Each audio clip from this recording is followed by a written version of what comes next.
Okay, Mr. Chair, we are now live. thank you, Mr. Clerk.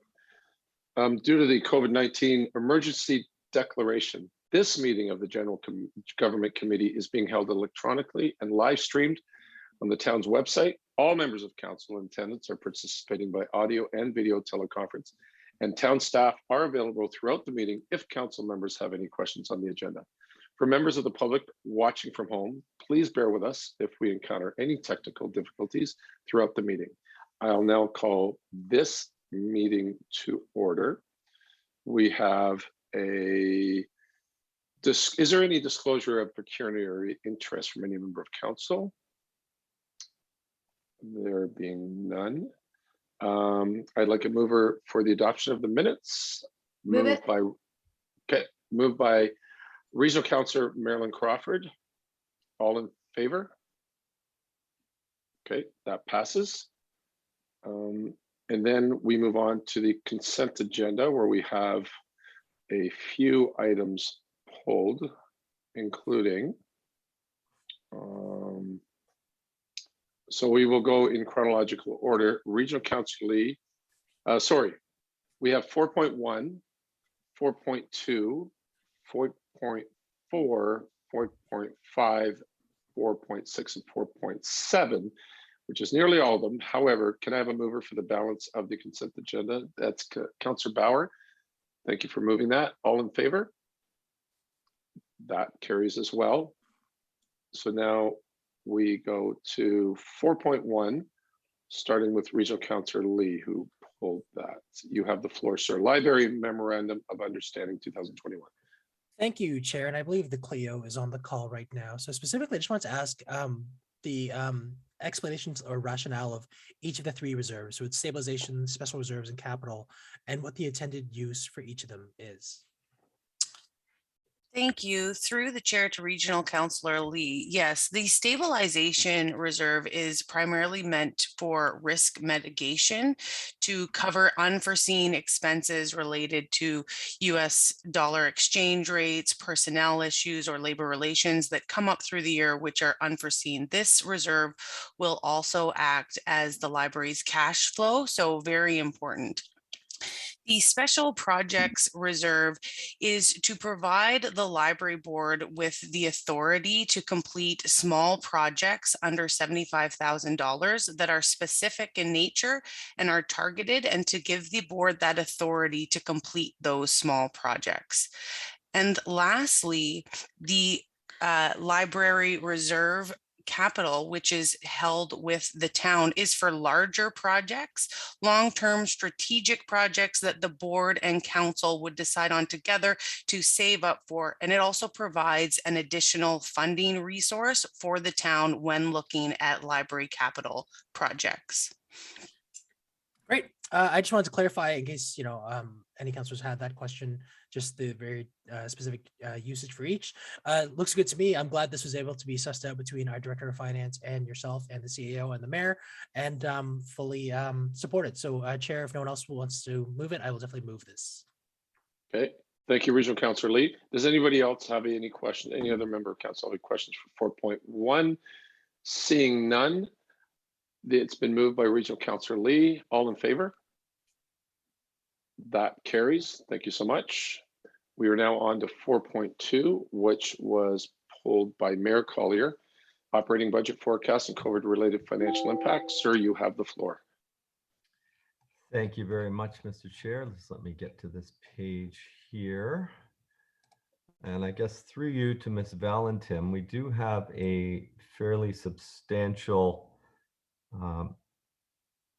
surplus forecast. Sorry, let me just get to this.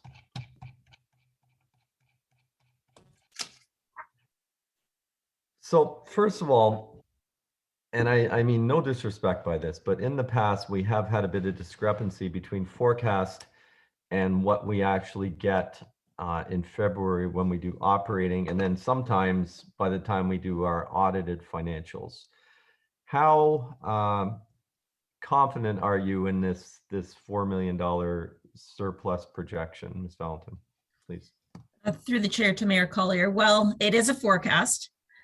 So the process that finance goes through, we look at our actual expenditures up until August, and then we forecast for the rest of the year. Basically we're relying on that all invoices and such are in by August, which we know is not the case. There's always invoices that lag behind and such. This is our best estimate at this point in time. Anything can still happen. We try to do our best estimating by what we know, but there are things that do come out, at year end through year end that are not predictable. And that's why, this is a forecast at this point in time. It is a substantial one for this year due to COVID again. But, as we go through the year end process and the auditors reviewing all of our entries and such, it will be refined. Okay, I just hope it's not refined down, because at the capital budget meeting a couple of weeks ago, and again this afternoon after this meeting, we realized how we're depleting those, and we need to do something to top them up, and this 4 million would go a long ways to really help with that.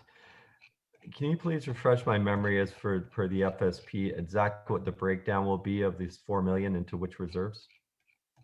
Through the chair to Mayor Collier. That is up to the treasurer's discretion to identify that. So based on the capital budget moving forward, we will refine that as well and look to where the gaps need to be filled in through the operating budget surplus. I would like to just reiterate, kind of make a point with regards to the surplus. There are things that we have, assumptions that we've made in building the forecast. One of them being the,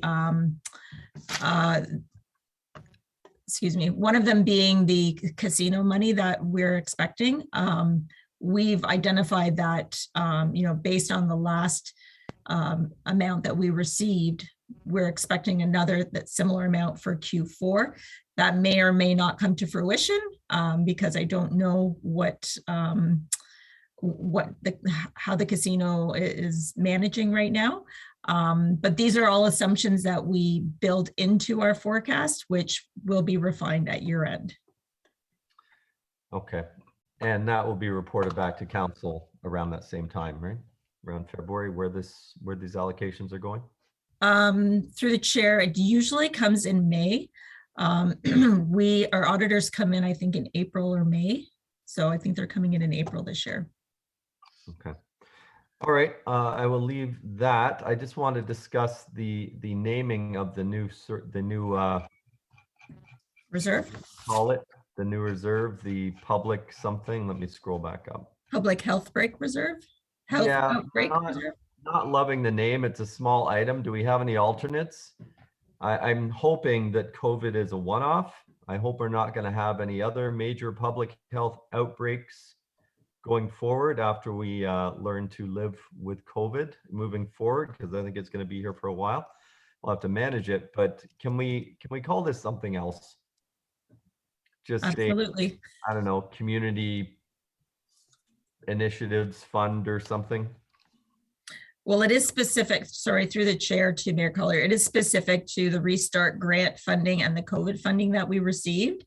Okay. We wouldn't be proposing to put any other funding in it. It would just be for those, that funding. Okay, can I propose, and I'll just do an amendment, that a new public health reserve? Sure.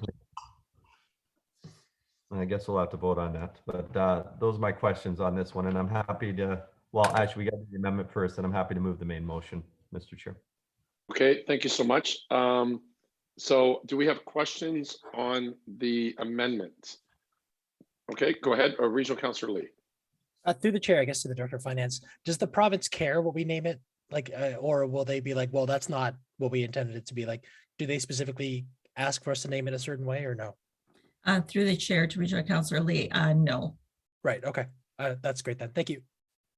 Okay, so are we going to vote on the amendment to the motion first? Okay, and that's moved by Mayor Collier. All in favor? Okay, that's great. Thank you so much. That passes. And are there any other questions on 4.2? There being none, we Yes, can Chair, move. I have a Oh, question. I'm so sorry, Councilor Bauer, and I'm looking right at you. You have the floor. Thank you very much. Hi, Dr. Valentin. So just out of curiosity, why do we choose August 31st as the date? Through the chair, this is a longstanding practice that we've had here in finance. It allows all of the staff to actually take a point in time and then forecast forward. So we do start looking at our forecast in September.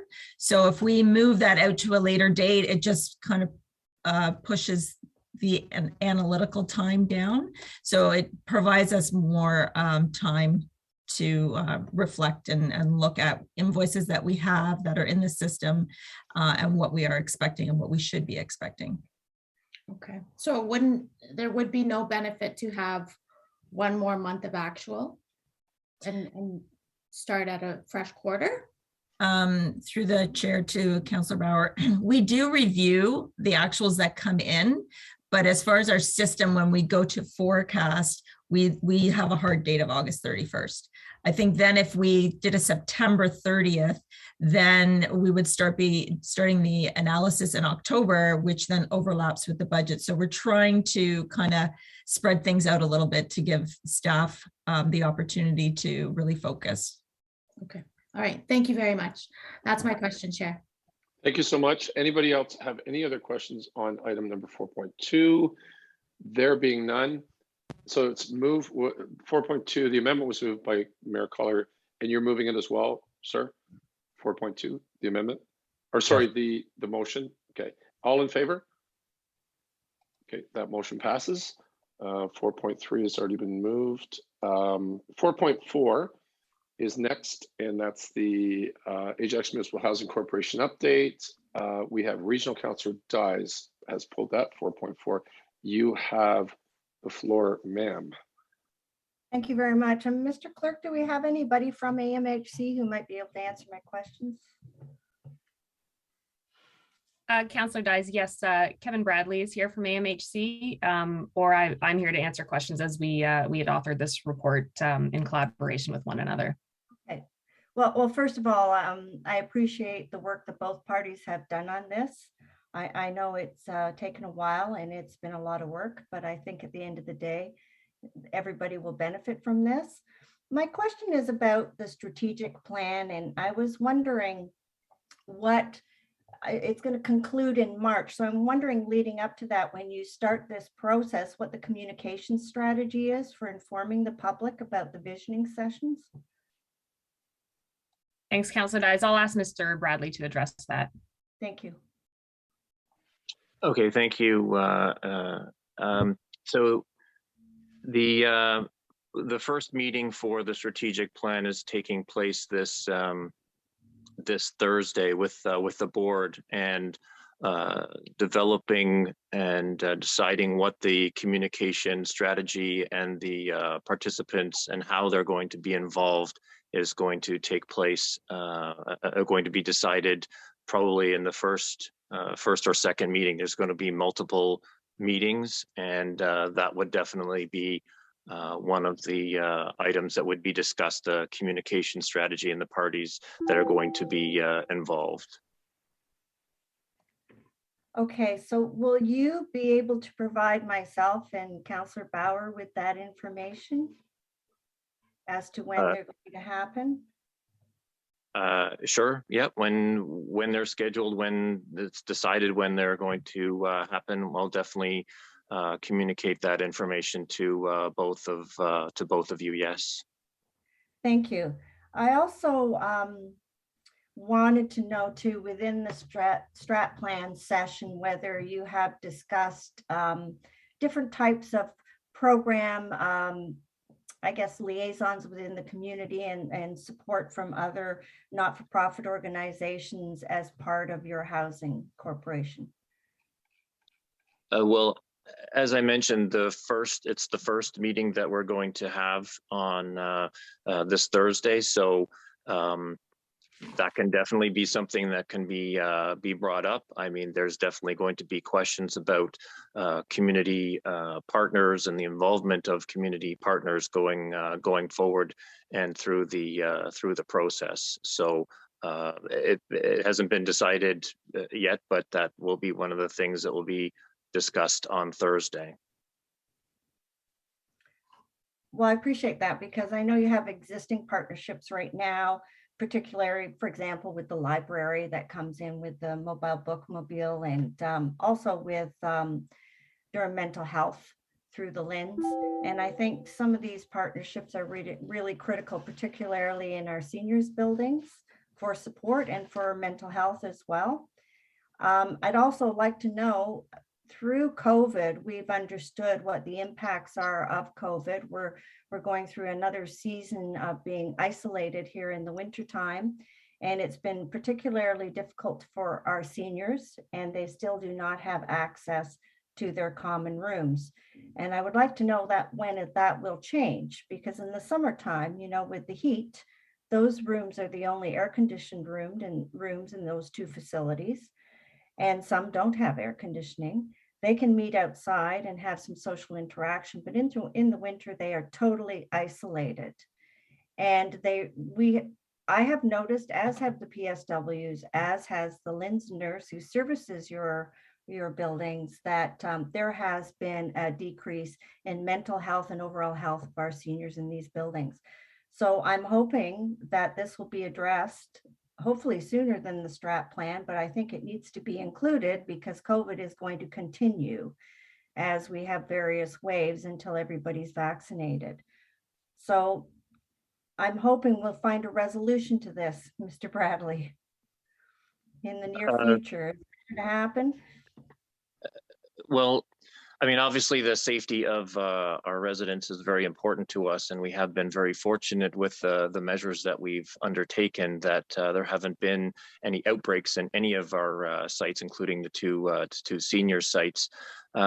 We have been trying to work with Durham Mental Health that has been merged with Lakeridge Health with the senior support program to try to get them to offer their programs. The issue is partially to do with monitoring the use of the rooms. When we have outside organizations that go in, they use the room, they clean. We've had assistance to residents on several occasions through outside community groups that have used the common rooms, but we simply don't have the staff to ensure proper cleaning or proper COVID rules that are going to be followed. And this matter was discussed at the one of our previous board meetings, and the board had decided to, for the safety of the residents and with the Omicron new variant escalating and cases growing and growing, that the rooms would remain closed. I mean, definitely we understand the impact on residents and would like to see them open as soon as possible, but we do not want to see any outbreaks that take place in our buildings with the numbers growing higher. Well, I agree, and safety is very important, of course, and I don't want to belabor this, but I'm telling you, there is a real problem here with the overall mental health of our seniors. And again, they are in a sense very isolated, as you know already, but with this, it's even more so. They can't even have a conversation in their own common room. They can go to any kind of program at any of our municipal facilities. They can go to a restaurant, they can go anywhere, but they can't stay in their own place. I know for a fact that I'd say all of the residents, except for 2 at Ashley Manor, have been vaccinated, double vaccinated, and will be going for that 3rd booster. So they're very, very careful. And we know a lot more about how this is passed, and we know that it can be managed. And I know also that the PSWs were looking at opening up programs in those common rooms at the end of the summer, and that still has not happened. So I hope you take this very, very seriously. I do. I think it's a crisis. I think we've had a number of emergency calls at the 2 buildings, and I think it's a wake-up call. And we've had a number of passings as well. And I think, you know, for some of our seniors, they have given up. So I really want to see this addressed, and I hope you will keep me informed as to what happens next. Thank you.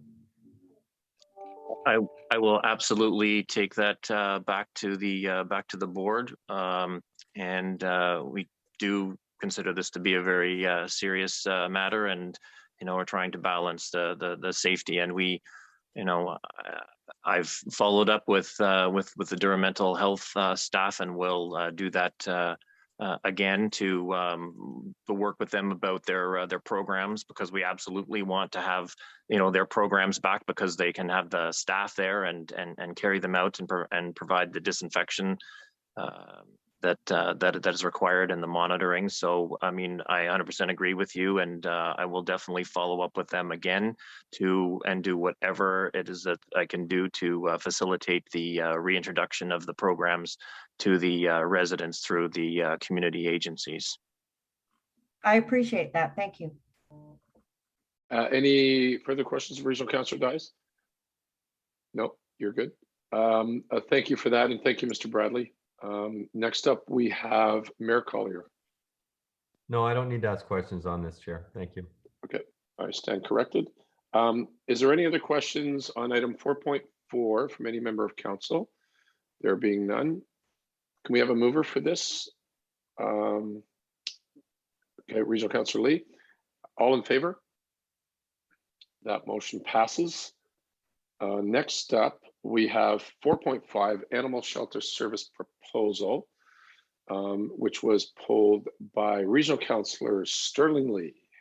You have the Thank floor, you, Chair. And through the chair, I guess, to the Director of LIS, how much does it currently cost for the town to dispose of large dead stock? Because if I'm not mistaken, if we go with the recommendation, that is not included, so we'd have to pay extra for that. So I just want to make sure the price, including live dead stock, does not exceed the other options. Thank you, Councillor Lee, through the chair. The cost to dispose of large dead stock is minimal. It's certainly less than $5,000 a year. We'll just have to make other arrangements for that. We're primarily talking about deer in this case. So that would be, you know, maybe 3 or 4 deer in a year. That rhymed. So yeah, either way, even with having to make alternate arrangements for large dead stock, we're still looking at a considerable savings. Okay. And then the Pickering option was actually the most economical, but unfortunately not available until I think like the end of 2024, which actually I think coincides with our contract ending through that time. So at the end of 2024, we can, I assume, staff will re-enter like, you know, sourcing options to see what the most economic, and both in terms of cost and time for staff as well. We'll re-examine at that point.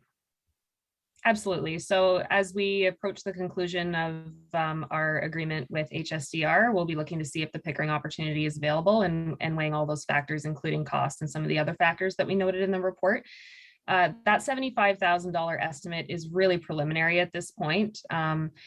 They've really just provided that for the purposes of us considering that proposal alongside the other 2 that we received. But once they become operational and have a better sense of their operating costs, that number may shift a little bit. Okay, that's very good to know. Thank you. Those are my questions, Chair. Happy to move it if no one else wants to. Thank you, Regional Councillor Sterling Lee. Are there any other questions on item 4.5? There being none, and moved by Regional Councillor Sterling Lee. All in favor? That motion carries. Thanks so much. Next up, we have 4.6 Contract Award Managed Security Service Provider. And Regional Councillor Lee has pulled that as well. 4.6, you have the floor, sir. Thank you, Chair. And obviously this one's near and dear to my heart. I've been, you know, screaming about this, and it looks like staff has a very reasonable solution. In terms of our current MSSP provider, what did that cost in 2020? The cost for our current provider is around $36,000 a year. So we're almost going 5 times that amount, approximately. I apologize, my math is wrong. But so that's a pretty significant increase. Can you let us know what is the added value add that, so it says, I think, additional services and protection that's going to be provided. Can we kind of go into like, you know, if the average layman, what does that mean for the town in terms of what is the value we're getting? Sure. So I'll just give you a few examples. Mr. Walker is on the call. I think he's having some connection issues, so I'll do my best here and he may have to fill in the How blanks. ironic. Yeah, right. So generally speaking, this is a much more sophisticated service than what we currently have in place. So the big distinction here, I think, is that the new provider would be much more active in actually responding to threats as opposed to just identifying them, and actually using artificial intelligence to better identify what is an unusual bit of activity in our environment. Another big difference is that this would actually be monitoring every single device on our network, all of the endpoints, as opposed to just the core infrastructure. So it's a much more fulsome and much more sophisticated service than what we currently have in place. That is very good to know, because again, we keep seeing all these ransomware attacks on municipalities. St. John's having to redo their entire infrastructure. It's good that we are being proactive with this. I think it's money that needs to be spent, although it is a higher cost. My last question was, I'm assuming then with this cost that we'll have a dedicated account manager, like we won't have to call in to support, and we'll actually have someone dedicated online to speak to. Yes, we have a dedicated account manager as well as 24-hour access to their technical team, which is very useful. And then just this thought just came to me. So let's play this out. Let's say it is a worst case scenario. Our system's locked down because of ransomware. Is there like any sort of guarantee this company can provide, any sort of like insurance they provide of just like, well, if we didn't do our job, so to speak, then the town will get this much money back, or they'll handle the ransom or anything like that? I may ask Chris to weigh in there. I'm not sure if there are sort of like performance related refunds built into the agreement. What I can say is that the town has a very robust cyber insurance policy, which provides for excellent coverage when it comes to cyber events, including for things like public relations and some of the communications crisis management type services. So we are well insured when it comes to cybersecurity. Oh, and that was that answers my question then. So thank you very much, Chair, and thank you, Director Cooper. Thank you. Thank you both. Are there any other? Oh, sorry. Next up, we have Mayor Collier. Thank you, Chair. And Councillor Lee touched on a lot of my things. I mean, when it comes to a cybersecurity loss, 200,000 is very small. You know, we've seen a lot of these in the news, and it could be in the millions easily. But imagine if our systems were shut down for even a day, let alone a few weeks, or even a ransomware. Those would be big ticket items. Just a little further on the surety or the insurance or whatever. I understand we have a very robust cybersecurity policy, which is great, but we're paying a company to protect us. If there is a breach, what do they have? I mean, if we're paying them and we get a breach, we shouldn't be paying them. There should be some sort of surety there with the company, I would think. I mean, I suspect that they have cybersecurity themselves, with the town named as additional insured, but I'll just ask Mr. Walker if he has any additional information on sort of performance guarantees that he can offer. Yeah, through the chair to Mayor Collier. So I guess I want to try to answer this the right way. I mean, this doesn't, so first I just want to say this does not guarantee that we, knock on wood, would ever be breached. Let's put, like, I guess this will just help our posture there, right? But yeah, to Ms. Cooper's point, it would be mainly through like our insurance. They would have insurance that they're signing on with us as well. But I mean, I guess my response would be, it's going to help our posture, but it's not going to guarantee that nothing will happen. So, sorry, I'm just trying to think on my feet of how to best respond to that. Yeah, you answered it, Mr. Walker. That's fine. Yeah. So just further, do they provide us with any type of updates when new measures, new security measures come out, when there's new threats? Do they keep us informed on all that, and are they able to help us keep ahead of the curve? Yes, through the chair to Mayor Collier. So that's exactly why you're seeing this price tag, and that's exactly what we're paying for. So the idea is their system is not only got that artificial intelligence built in, which again refers to the next generation of it. But yeah, like they have these experts, like staff, just all these people who are working on this 24/7 to make sure we're ahead of the curve and not behind it. So it's more of a proactive approach than what we currently have. So absolutely, that's what we're paying for. Okay, and final question, does this help with our insurance premiums on our cybersecurity coverage? As far as bringing it down with this extra layer of protection? I can take a stab at that one. It's interesting you should ask that, because as we were, doing our research and looking at the best products in the market, part of their sales pitch is that, if you engage products like this, then you are likely to see lower premiums when it comes to cybersecurity. I don't know how that would apply to the town, because we jointly obtain cybersecurity through the insurance pool, but perhaps Diane can weigh in there. Thank you, through the chair. So the cybersecurity, I think this will help us to ensure that we remain insured.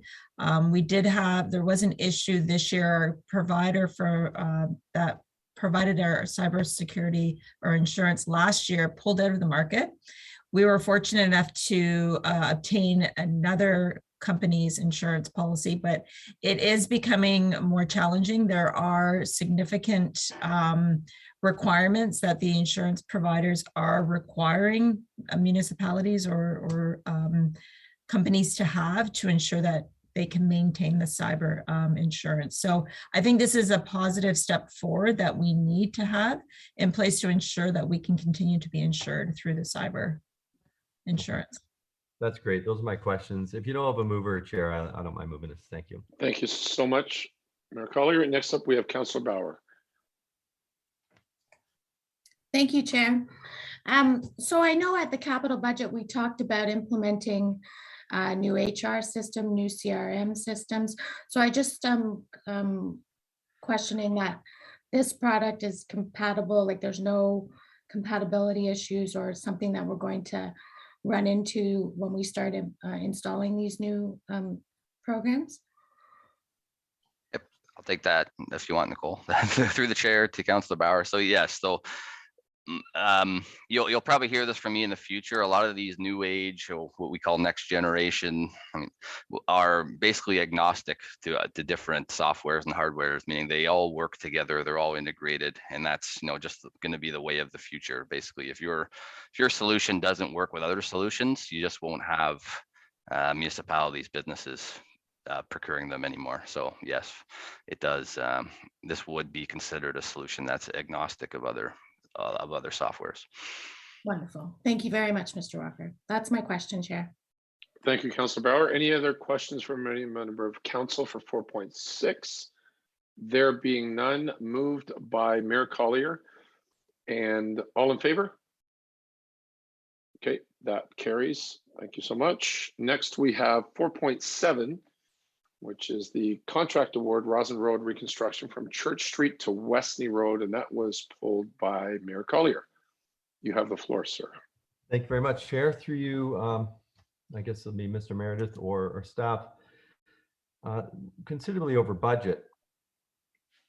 Just wondering a couple things. One, why so much over budget, $3 million? And two, was the scope expanded at all? Or why didn't we follow our process in our purchasing, where we look at other options, being narrowing the scope, deferring, that type of thing? Thank you, Mayor Collier, through the chair. Mr. Meredith, do you want me to answer this question? Sure, go ahead, Renelle. Okay, so we had 8 pre-qualified bidders, and we received bids from all 8 bidders. And when we looked at the bid analysis, the first 2 or 3 were fairly close to each other, which kind of goes to show that is just a reflection of the current market conditions. The cost increase can be attributed to the current inflation rate, the increased cost of labor, construction materials, increased fuel prices, and so on. When we carefully looked at the bid analysis and looked at the various unit pricing and all that, it kind of indicated that the concrete items such as concrete pipes, concrete manholes, all the precast piping and manholes and things like that had gone up considerably. And I'm assuming that's something to do with the supply chain and the supply issues. The other thing that came into effect in January 2021 was the excess soil management regulation, regulation 40619. It's coming into full effect in 2022, but in 2021 there is also a considerable impact on projects as well in terms of the additional testing that's borne by the owner of the projects, which means the town is now responsible for testing, reporting on excess soils, monitoring what's going in and out of the site, registering the project with the ministry and so on. So there's a lot of reporting that needs to be done, which we didn't have to do before. It was more sort of onus on the contractor, but it is now the owner's responsibility. So there's all these various things that added to the project cost. All right, well, and I get that, and okay, that's fine. I guess the reason why I sort of take exception to this one is we've already spent somewhere in the neighborhood of $20 million bringing Roslyn Road to Church Street. Now we're going to spend another 10, 12 bringing it to Westney. This is a regional road. This serves every purpose of a regional road in every single way, except for it's a local road, not a regional road once you get past Lake Ridge. So where are we as far as this road rationalization and uploading this road to the region so we can stop hemorrhaging money on it? They should be paying for this. They have the money to be paying for the regional road work. And $10 million a pop is a big chunk for a capital project in the town of Ajax. So it's been at least, I think, 3 years since this road is identified as should be a regional road. Mr. Meredith, can you speak to that, please? Yes, actually, I can. There, through the chair to Mayor Collier, as was presented to council sort of earlier in 2021 in recent discussions that have taken place with regional staff, we're anticipating this to be the last segment of Roslyn Road that the town constructs. We are looking to transfer the responsibility for the balance of Roslyn Road east of Westney Road to the region of Durham, and I would expect a report coming to council in the spring of 2001 to that effect once we've reached an agreement with the region of Durham. I would say this is also, and as you're aware, paid for largely through development charges, which the town has been collecting for this road.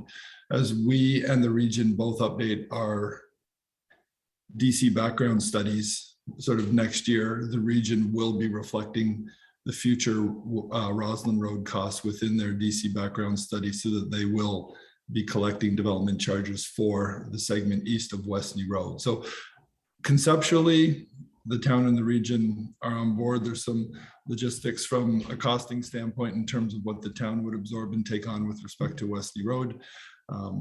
But those discussions, as I said, took place within the last few months.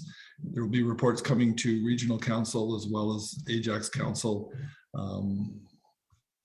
sort of as I mentioned in the spring of this year. So it is our clear intent that subsequent phases will not be funded by the town of Ajax.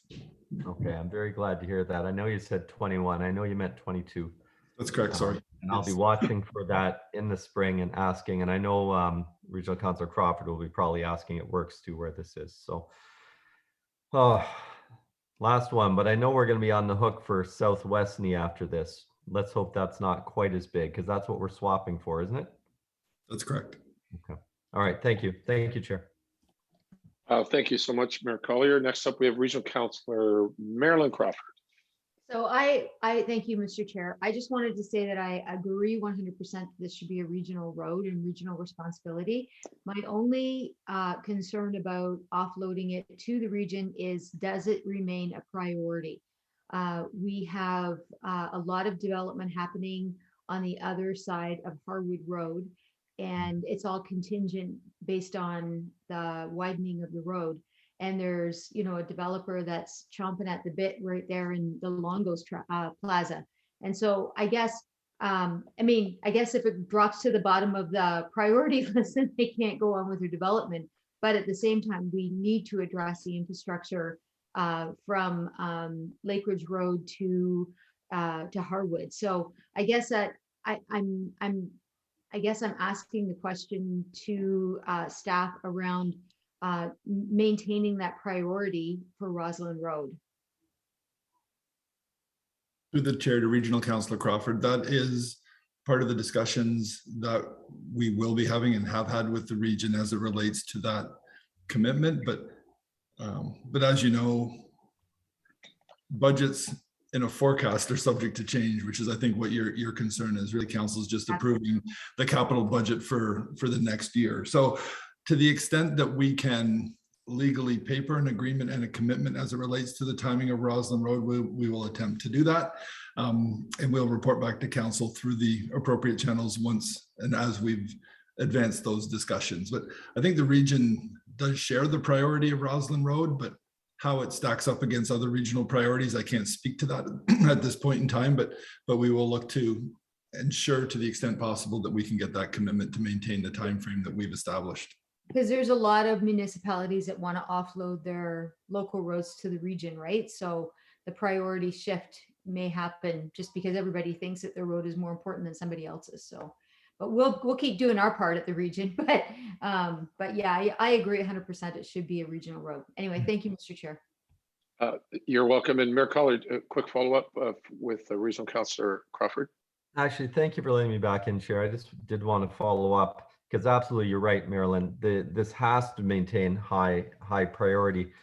I have been in contact with both the regional CAO and the chair with regards to a feasibility study, as well as Whitby as well, for an interchange at the 412. And they are very interested in that. Also, they know of all the applications that we have along that corridor with Medallion on the north and Amazon on the south and everything else that's happening. They know it is very, very high priority. And we also know that both Salem and Highway 2 are at capacity, and that this Roslyn Road across serves as kind of the relief for all of the truck traffic. So I've made all those things very, very, very clear to the region, and I guarantee you've all heard me there. I will keep pressuring as much as possible for this. I don't see it falling, actually, because they do, from what I've heard from the regional staff, understand what a high priority this road network is. Thank you, Chair. That's great. Good to hear. Next up, we have Regional Councillor Joanne Dice. Thank you, Mr. Chair. To you, Mr. Meredith, there was mention of the swapping of Westney Road South. I take it that's from Bailey south over to Harwood? Correct. That's correct. So was not that identified a number of years ago? Because I know we did a traffic analysis because we were looking at right-hand turn lanes for Finley and Westney, and we were told that the region had plans to do some improvements, perhaps widening on that road. Is that correct? There is a project in the regional forecast between between Finley Avenue and Harwood Avenue. So to deal with the the right-hand turn lanes that you referenced, and then some of the road resurfacing requirements extending over to Harwood Avenue. So I can't remember the dollar value. It was a few $1 million that was identified in the region's forecast. And I'm going to say it's another 2 to 4 years in the forecast out. I'm not 100% certain of the year. So they wouldn't be looking at resurfacing from Bailey over to Finley then, which is in poor shape. I think we would, as part of these discussions, they would be looking for the town to be budgeting for those works. Okay, do you remember where in the forecast it was for them doing the improvements from Finley to Harwood? I can get that information for you. I don't have it. That'd be great. Okay. Okay. Thanks for your time. Thank you. Thank you, Regional Councillor Dice. Anyone else have any questions on 4.7? I have just a quick one. Maybe if I could get an update from you, Mr. Meredith. If we're doing the tendering now, and it starts, I'm just guessing here, 2022, it should be done within that within the calendar year of 2022, would you say, ish? The section between Church and Westney, Roslyn Road? I Yeah. can take this through the chair to Councilor Martin. Yes, so it's going to be awarded this year, and then construction will begin sometime in the spring of 2022. And the goal is to have it completed by the end of 2022. Okay. But more than likely, as the weather gets, a bit difficult to work in, it might be that some of the restoration may get carried over to 2023. Okay, and that actually segues into my next question. The signalization, just confirming at Harkins and the other one. The Ravenscroft. Reese. No, Harkins, not Ravenscroft. And Pierce, thank you. I would say Reese, Pierce. Yeah. Will that happen at the same time as yes, well? It will. Yes, okay. It will. Yeah. Okay, that's great. Those are my questions. And Regional Councillor Crawford, you have the floor. Thank you for letting me back in. The signalization, there's only 2 that are traffic signalizations. One's a pedestrian crossing, is that correct? That's correct. The one at Harkins is a ped signal crossing. Okay, that's a pretty, okay, anyway. There's a lot of work being done up there. I wrongly assumed that was us working on the road, but it's not, is it? It's part of the development on the other side, is that correct? Through the chair, that is correct. I mean, we do have some work happening in terms of the utilities being moved and all that in getting it prepared for the widening, but the work that you're referring to is the developer at that location. That's correct. Has that stopped right now? I don't have that information right now. I'm not entirely sure. I'm not sure if there's anybody from P&D on the call that can answer. Through the chair to Regional Councillor Crawford, yeah, that they've stopped doing that work that they're not supposed to be doing out there. Okay. Thank you very much. This spicy information. Thank you very much. Thank you, Mr. Chair. Seems to be a theme. Okay, any other questions on item number 4.7? Can I get a mover for this? Okay, Regional Councillor Lee put his hand up. So it was moved by him. And do we have, all in favor? Okay, that motion carries. That means 4.8 and 4.9 has already been done. We don't have any discussions. We're moving on now to presentations.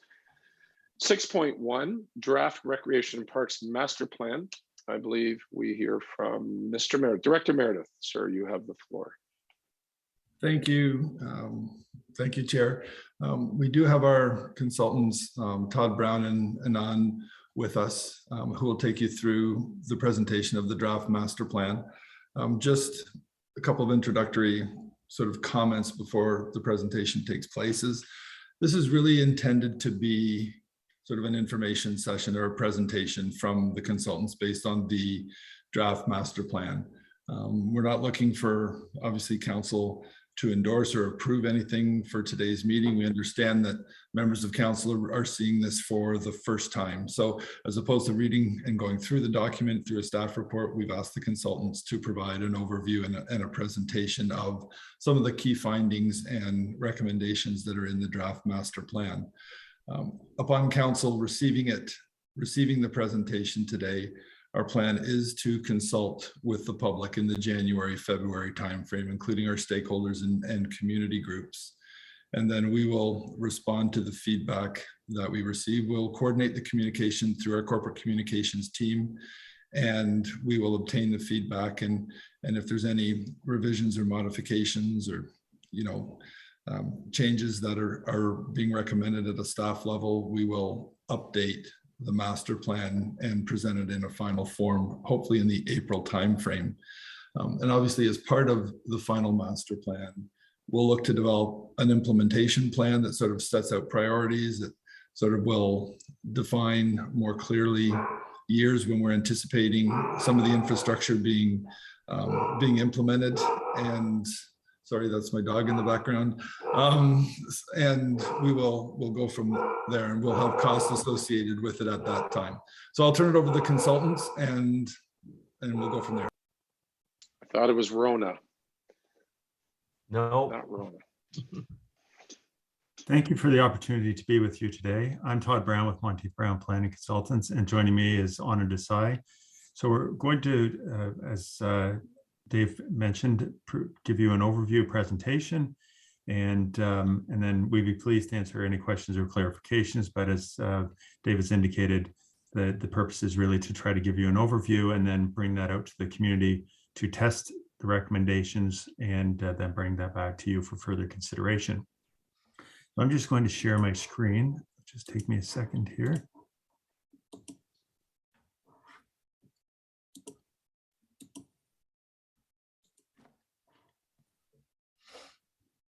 Sorry. So the draft Recreation and Parks Master Plan is being presented today. As indicated, our firm, Monteith Brown Planning Consultants, along with Tucker Reed and Associates and MJMA Architects and Designers, were part of this process. The purpose of the master plan is to guide investment and priorities for recreation and parks services for the next 10 years to essentially the year 2031. It updates the 2007 master plan, really recognizing changes that have occurred in terms of your local demographics, sector trends, new parks and facilities that you have obtained over the last 10 or so years, and any improvements you've made to those parks, and changes in public preference. It also creates a future vision for the Pickering Village Community Center and Arena, the Ajax Community Center, and the Audley Recreation Center Phase 3. It helps the town and its community partners provide a mix of recreation and parks facilities, programs, and services for residents to engage in meaningful activities while positioning the town to attract visitors and investment in the community. And as a document at present, it has 48 recommendations that are brought forward, that will be brought forward through an implementation plan that will look at annual and long-term budgeting processes. We wanted to identify just for the community's benefit, as well as council and staff's benefit, just notable elements associated with your recreation and park system. You have 3 multi-use community centers, including the Ajax Community Center, the McLean Community Center, and the Audley Recreation Complex. Each of those contains a variety of facilities, including arenas, indoor aquatics, gymnasiums, fitness centers, and also complemented by the Pickering Village Arena and Senior Center. Overall, there are 215 hectares of active parkland under the town's administration, with an additional 13 hectares identified through approved plans of subdivision. A number of rectangular fields, 47, 24 ball diamonds, and 1 cricket pitch, along with a number of courts, including 17 tennis courts, 2 of those being lined for pickleball, and 19 basketball courts, 6 splash pads, 1 outdoor pool, 80 playgrounds located throughout the community, 8 parks with outdoor recreation fitness equipment, as well as 3 skateboard parks, 3 off-leash dog parks, and a community garden. Benefits of recreation are well known across the province, across the country. We did want to highlight that they benefited a number of areas when you're looking at your community, including physical, mental, and emotional health, social cohesion and connectedness, economic development and tourism, environmental health and resiliency. There's ample support for the benefits of recreation and parks, including evidence-based charters such as the Framework for Recreation in Canada and Parks for All, which are national documents. Just want to highlight a few things associated with the community engagement. More than 2,000 residents, stakeholders, and town representatives have been engaged to date through a number of different techniques. We've heard input from users and non-users of parks and recreation facilities and services, as well as yourselves, agencies, community partners, your staff, age-specific groups, and others within the community. Some of the common elements that we heard is that people place a high priority on local parks and the Ajax waterfront. There is a concern or a need to make sure that recreation and park spaces keep pace with growth and should be designed so that they are inclusive for all residents. There were some specific requests for items such as gymnasiums, sports fields, tennis and pickleball courts, and indoor track. And you'll see that through the recommendations in the draft plan, and a desire to reimagine older facilities such as the Ajax Community Center and the Pickering Village Community Center in order to meet current needs. Overall, we had over 1,400 people visit the In My opinion hub, and over 600 community survey responses representing 600 households within the community, and then a broad range of other input from community stakeholders and staff and council. It's important that the master plan aligns with infill and intensification shift in growth. We know that your greenfield development lands are really coming towards an end. And so as we see more densely populated growth with fewer or smaller backyards, increasing the reliance on parks and community centers will take place. So providing parkland and park recreation spaces in these intensifying areas will be important to keep residents physically active, socially connected, and make Ajax a healthy and vibrant place to live into the future. The master plan articulates a number of recommendations which revolve around the urban structure, including revitalizing existing facilities such as the Ajax Community Center and the St. Andrews Community Center to address growth in the areas surrounding them, integrating new park types within built-up areas such as urban plazas and squares, along with new ways of providing parks such as POPs, which are privately owned park areas, rooftop parks, and designing stormwater ponds to offer natural and aesthetically pleasing viewpoints. We're also looking at recommendations in terms of installing lighting and or artificial turf on existing sports fields so that they can withstand additional use, reduce the need to acquire additional lands, while also considering pop-up sport fields where the demand exists.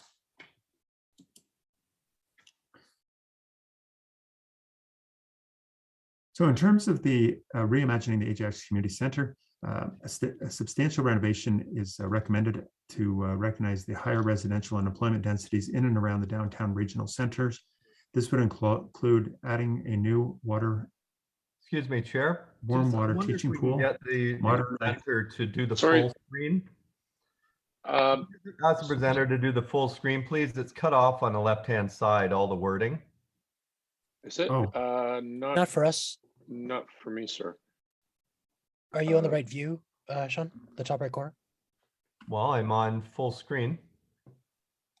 Okay, I'm seeing it in full. I was going to ask if your connection is okay, sir, Mr. Brown, but because you were breaking up, but yeah, you were breaking up a little bit. Mayor Collier, can you see now? Did you change? No, there's a way in the presentation where they can have it fit to the when it's sharing, because right now still on mine, all the left side is cut off of what everything is. Is that happening to any other member of council or staff right now? No, I can see the whole one. Oh, it's just me? Okay, well, let me play around with my views then. Thank you. Okay, I guess for now, yeah, as you were, sir, Mr. Brown, you go ahead. Okay, I apologize that it's not being shown for everyone. So what we are looking at in terms of, so with regard to the Ajax Community Center, modernized fitness equipment to tie into fitness experiences that are in line with industry standards, constructing a gymnasium, modernizing the community hall and select living rooms.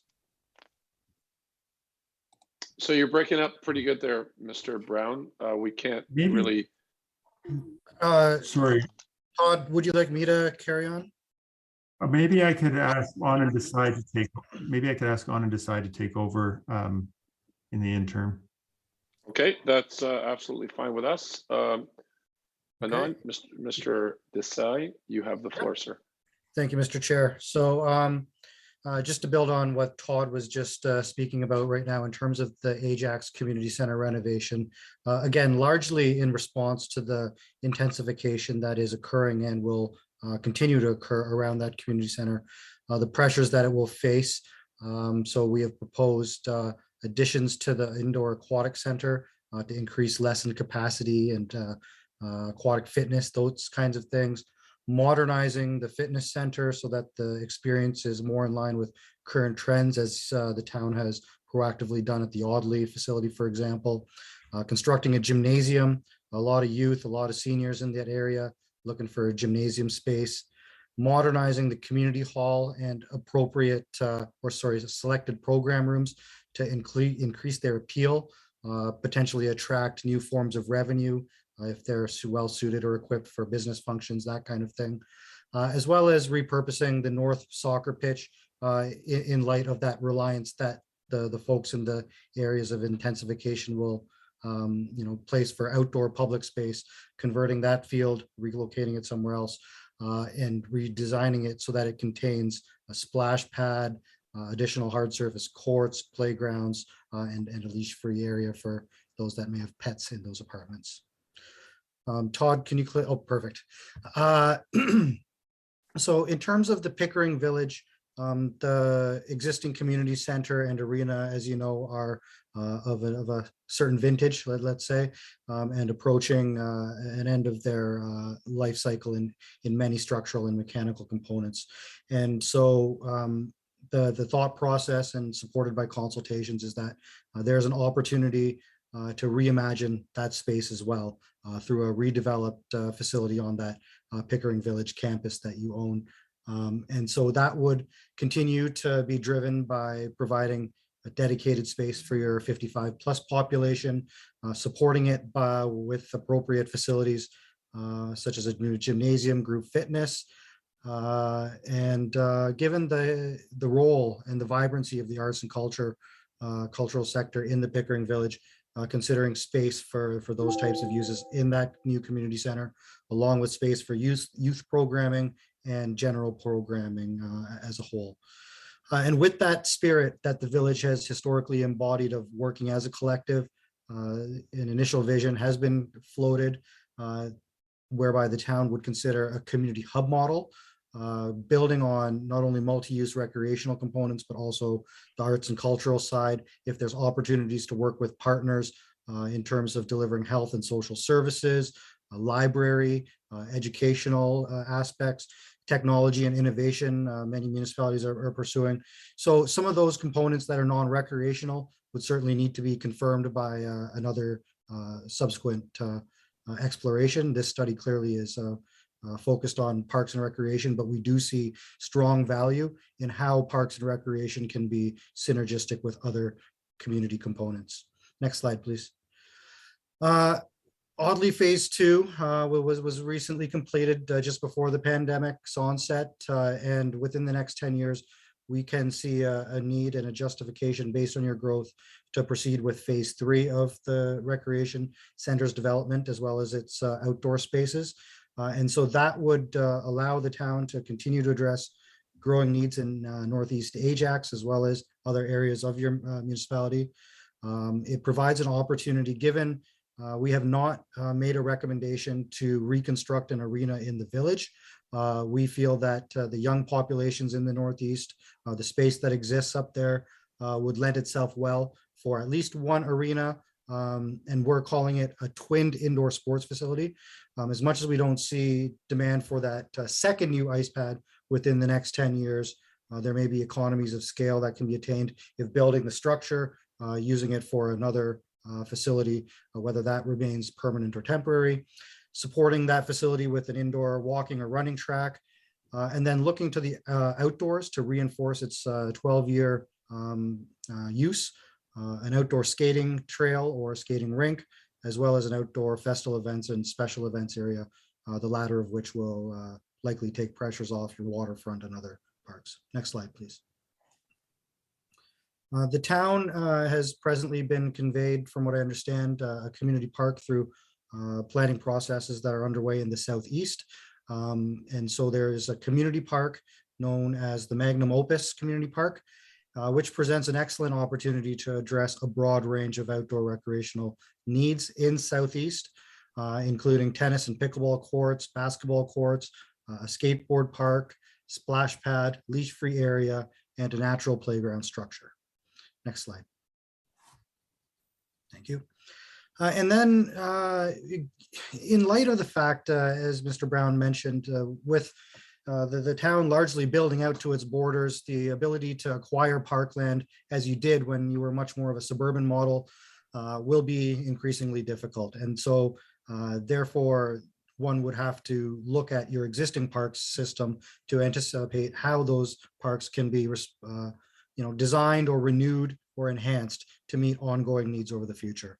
And so again, looking at a number of amenities within parks strategically through hard surface courts, cricket amenities, so not necessarily full cricket grounds, but batting cages, for example, splash pads, skateboard spots or zones, again, very small, not intended to be a true skateboard park necessarily, and again, leash-free areas. Next slide, please.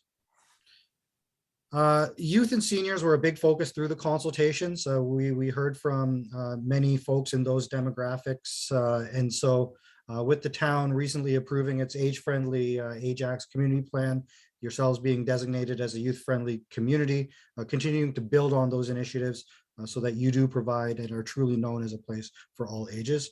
And so recommendations for both youth and seniors include updating the recreational youth spaces study, which was done probably about 10 years ago, to identify new and emerging needs specific to youth, replacing, as we talked about, the Village Senior Center with that new Pickering Village Community Center, completing a feasibility analysis to renovate and expand St. Andrew's Community Center, including a potential connection to its adjacent gymnasium, and then undertaking a feasibility study and a business plan that investigates whether the town should assume a direct role in operating a new senior center or at the new St. Andrew's Community Center. Next slide. So as Director Meredith and Mr. Brown indicated at the start of the presentation, these are draft recommendations.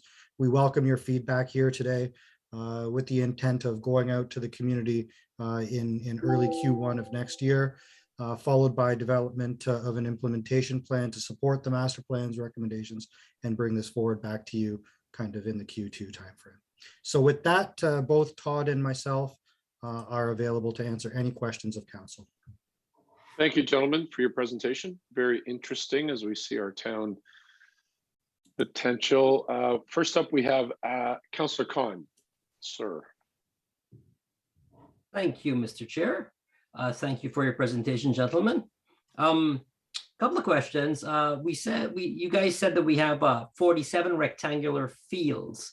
Can you explain to me exactly what that's used for, a rectangular field? Yes, so rectangular fields have a wide range of uses, from soccer to football to rugby, sports of that nature. It's an open field. So really, it's an open field that's rectangular in size. Sometimes it's divided up into smaller segments for younger children to utilize for soccer in particular. But it does have a multi-use aspect to it, so it's not designed singularly for one sport. Okay, thank you. So as Director Meredith knows, that I've always been rooting for implementing cricket facilities within these rectangular fields. And I noticed we keep bringing up the batting cages, which is quite expensive, and it's something that might deter you from putting these in. But a batting cage in cricket is just a prerequisite. It's not a prerequisite. It's just for practicing. It's not something we need to put in, and you can always implement that later on down. Because all I keep asking is that you bear in mind and just consider putting in a cricket pitch. It can be very inexpensive to put a cricket pitch in these fields. And then we have the option of a hard ball and a softball. So when we're talking about mixing with the rest of the other sporting activities, we can recommend it can be a softball cricket pitch. It's just as good to get out there and do the same thing. But please bear in mind that batting cages is not a prerequisite in cricket. It's just an additional feature that we can always implement. So please consider cricket pitches being put into as well. I mean, 47 fields, 24 baseball diamonds. North Ajax, a big demand for cricket. We have a beautiful pitch we're going to spend a lot of money on the one in South Ajax at the Ajax Cricket Club. But in North Ajax, we do need that. We do need that. And that's all I've been asking for, Mr. Meredith. So just keep that in the back of your mind. Next question, unless you guys have anything to say to that, I can ask my third question. I would just say that we agree with you. The batting cages is more in terms of just local level support for the sport. So if you're looking at areas where there's a high demand for cricket, but perhaps not an opportunity to provide the cricket field or pitch, then having some batting cages in some of your parks gives an opportunity to at least practice to some degree. We know they're not a replacement for the cricket pitch on its own. We recognize that for sure. So my only comment was that, sorry, Mr. Meredith, sorry, you go ahead. Oh, no, I was just going to say through the chair that also, if you do have a chance to get through or maybe you have had the chance to get through the master plan, there is also a specific recommendation, as you've just said, to really monitor that demand for cricket in North Ajax specifically, recognizing your investments elsewhere to determine whether or not then a pitch of that grounds essentially for hardball would be required at that time. Great. And I just want, we have our professional field. We just want something for the, people to go knock up. We call knock some ball, right? Up in the field. And we don't need the cages yet. I don't want it to be a deterrent. So that's all. All right. There's one last question. Is there any consideration or any plans for those domes? Like they have an 8,000 square foot dome in Pickering off of Pickering Beach Road, I think it is. Do we have any hopes or plans in getting one of those down the road? Well, we had looked at and talked about potentially doming a soccer field or creating indoor space. Part of the discussion was, does that make sense to do so, or is it looking at sort of oddly phase 3? And if we need one ice pad, the efficiency that Anand mentioned in the presentation of perhaps building 2 large areas, one being for an ice pad and one being for a field, which could be an indoor field as opposed to doming. Both have its merits and both have different cost implications. So that's something that would be looked at over time to make sure that you're getting that you have the demand and that it is cost effective, whichever approach is taken. Thank you, Mr. Brown. Thank you, Mr. Anand Desai, and thank you, Director Meredith. Mr. Chair, thank you very much, sir. Thank you, sir. Thank you, Councillor Khan. Next up, we have Mayor Collier. Thank you, Chair. Not so much questions, but I'm glad to see this coming forward, but this plan is a lot to digest. I haven't got through the whole thing yet either. I just wanted to mention that this is just merely a kickoff. There's a lot to absorb here. This is going to go out to the full public process, and there's a lot of opportunity to ask these questions of staff after we've had more time to review, as well as all the public input that's going to go into this. So I just wanted to mention that before we started going down a bunch of rabbit holes here about individual things and individual wards and all these types of things. There's a lot of things I like to see too, but I'm going to wait till after the public process and see sort of where we're going to go, because a lot of these things, again, we're going to have to figure out funding in the long range capital forecast as well. So this is a much bigger process than just 1 or 8 hours today, depending on what we make it. But I just wanted to mention that there's still a lot of work to go. But gentlemen, thank you. Really appreciate you making the presentation today. And this is very, very exciting moving forward. Thank you. Thank you for your direction and comments, Mayor Collier. Next up, we have Regional Councillor Marilyn Croft. I'm just going to put my toe in a rabbit hole. I was wondering with the cricket batting cage, I believe is what Councillor Khan was talking about. Could that become like a revenue generating item? I mean, it might cost a lot, but could it be something that we rent out? That's just putting my toe in it. Just curious if that had been anything that you had thought about. For the chair, we hadn't given the logistics thought in terms of revenue. I imagine that one could have, a pay at the gate type of approach to access batting cages of that sort. It was more just to recognize the support for cricket overall, and that, often cricket games do tend to last a fair amount of time. So it was really a matter of allowing people who maybe can't get access throughout the day to have access to at least practicing. And so it was creating an opportunity to practice just as you would practice for any other sport. Okay, thank you. Thank you. Director, oh, sorry. Yeah, just a bit of a high level response to Regional Councillor Crawford's question is, one of the things as you read through the document, you'll see in a lot of our permitted fields, whether they're baseball or soccer, there is an underutilization of those existing fields. So there is capacity that's been identified through the work that's been completed. So when we look at sports like cricket, there could be other emerging sports in town as well, whereby we can enhance revenues through the additional permitting of fields that are currently vacant. So maybe not direct fees related to a batting cage, but I think in terms of the overall permitting of our sports fields, there is capacity. And I think as an overriding objective is we're trying to look at ways to sort of maximize new sports, emerging groups within the community and respond through a permitting process as well. So there is capacity definitely that would be directly relational to revenues. Okay, thank you, Mr. Thank you, Mr. Meredith. Thank you, Regional Councillor Crawford. Next up, we have Regional Councillor Joanne Dyes. Thank you, Mr. Chair. You made a mention somewhere in here about the village, basically saying that you recognize the role of the visual and performing arts. So did you look at the culture of the cultural arts through this whole process in the master plan? Well, the master plan really did focus on recreation and parks.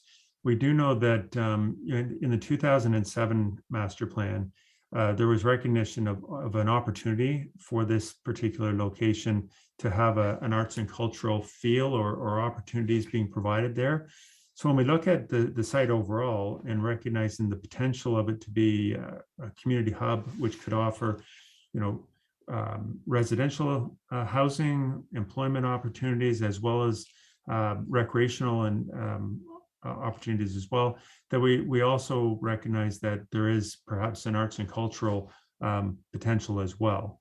And so that would be sort of supported or provided through other studies that the town may do, but certainly it has been talked about in the past, and we want to make sure that it was brought forward as a possibility as part of a larger community hub mindset.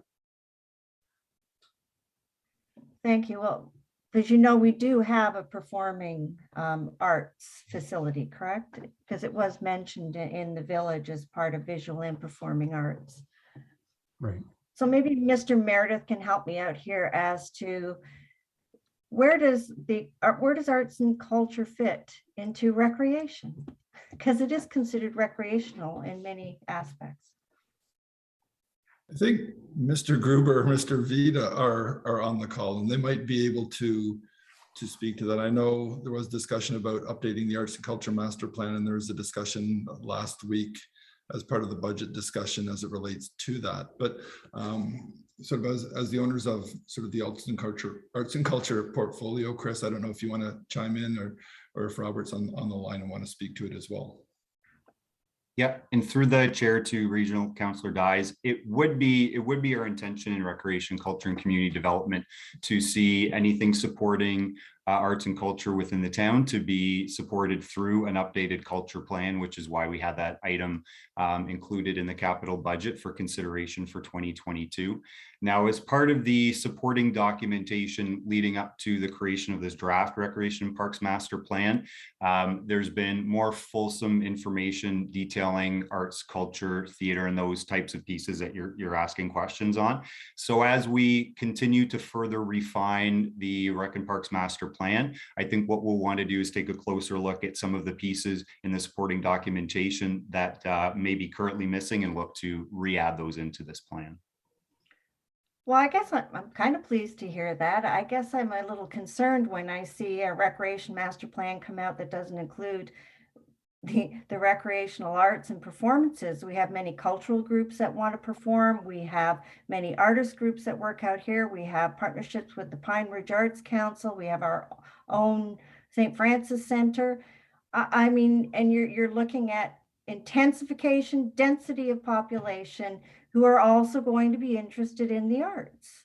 And I think it leaves a huge void in the community. So we saw prior to COVID where there were pop-up artists teaching you how to paint this painting, a simple thing, and women loved it, people loved it. And I see that coming back. So I guess I'm a little concerned if it's not even in the rec master plan, it can be easily overlooked. Help me feel a little better about that. I can do refer the answer to CO Baker. I see he's got his hand up there. Thank you.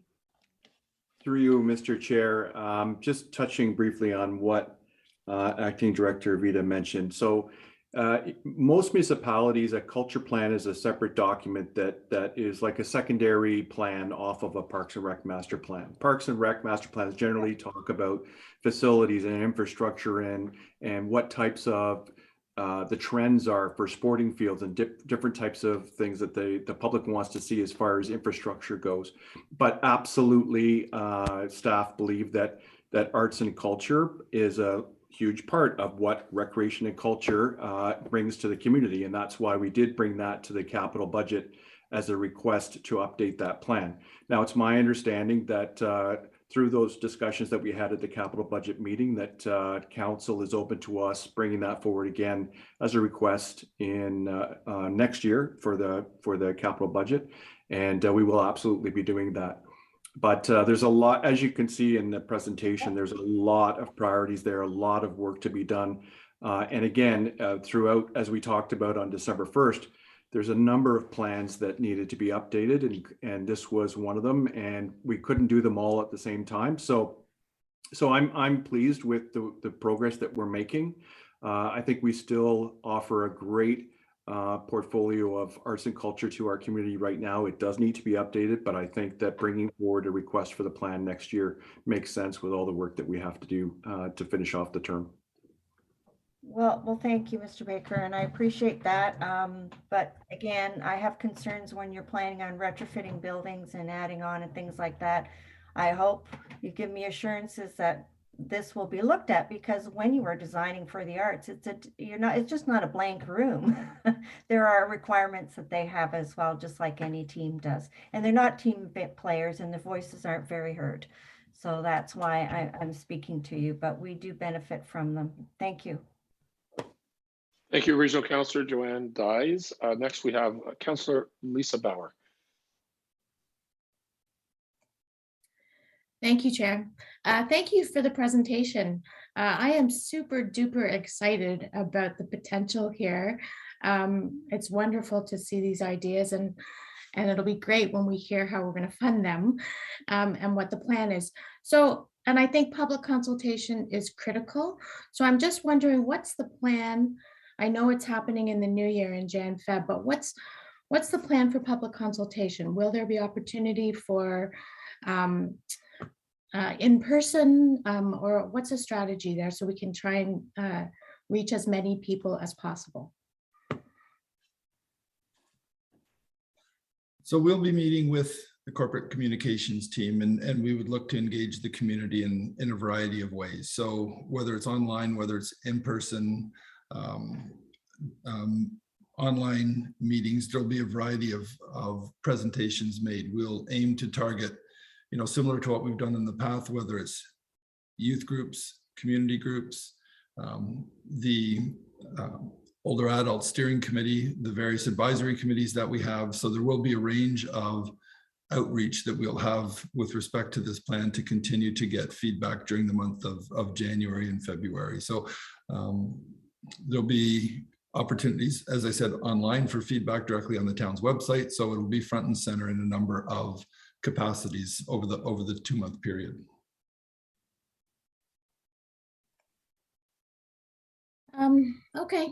Okay, thank you.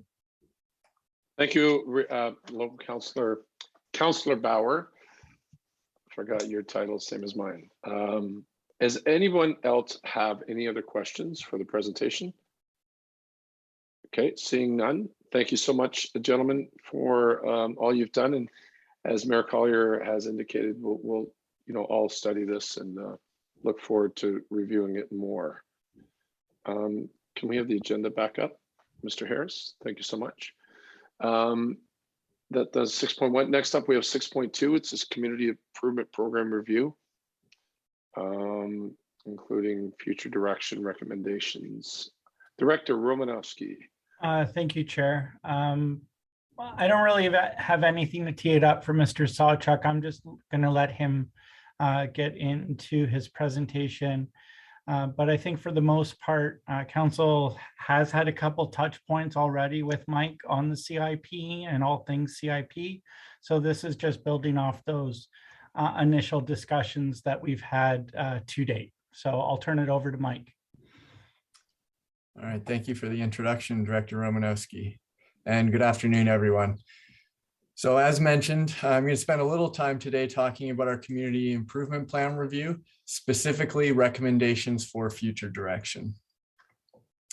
So in the way of background, I think everyone here is aware of some of the initial concerns that were raised back in 2019 regarding the financial impacts of the downtown CIP. So directly following from that, in December 2019, Council approved a staff review of the downtown CIP, along with the suspension of a number of the constituent programs.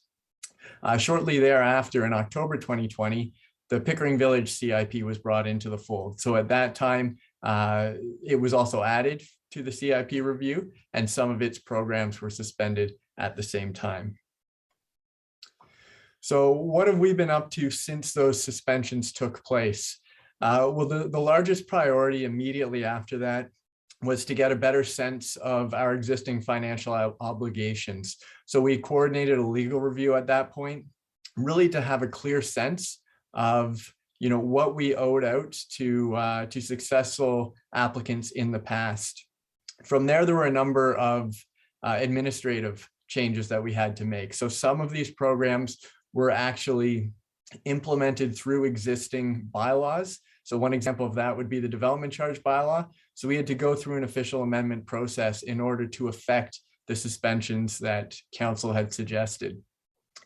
We've also, over the last few months, been working on evaluating and processing some of the in-progress CIP applications. So you'll remember back in September, we came forward with a list of CIP applications that we wanted to honor and pay out that were in the process at the time of suspensions. And then beyond that, there's been a number of land use studies that have been ongoing over the last year. So in the last presentation, we heard a little bit about the Parks and Rec Master Plan. In addition to that, we have the Central Ajax intensification, servicing and transportation strategy. So those studies and strategies as have been moving forward have helped to inform where we think we should be going in terms of growth scenarios for both of our CIP areas.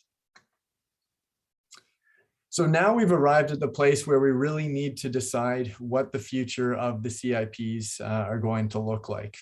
And I think that can really be broken down based on a number of successive questions.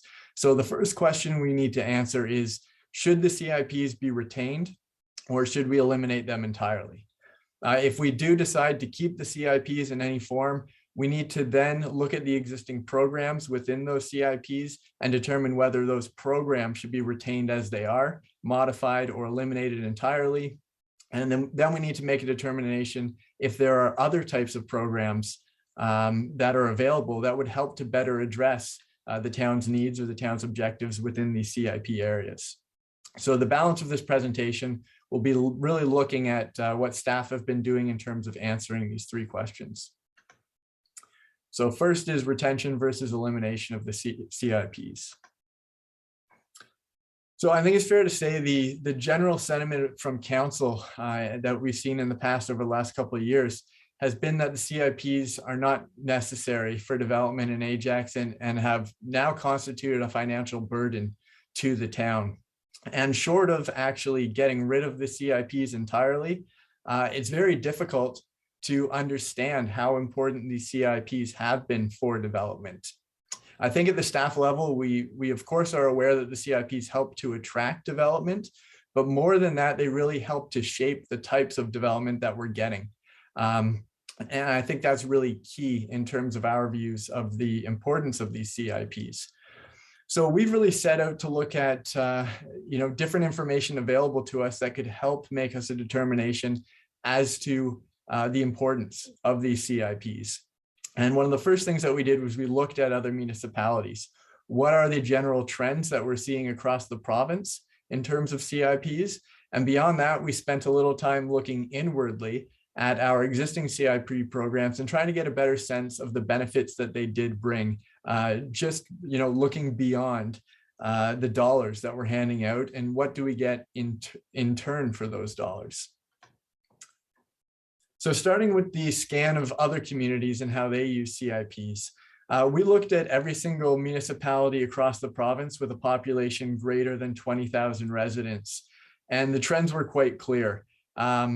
Immediately, we saw that 71 of 83 lower tier municipalities, equal to 86% of the municipalities of this size in Ontario, actually have active CIPs.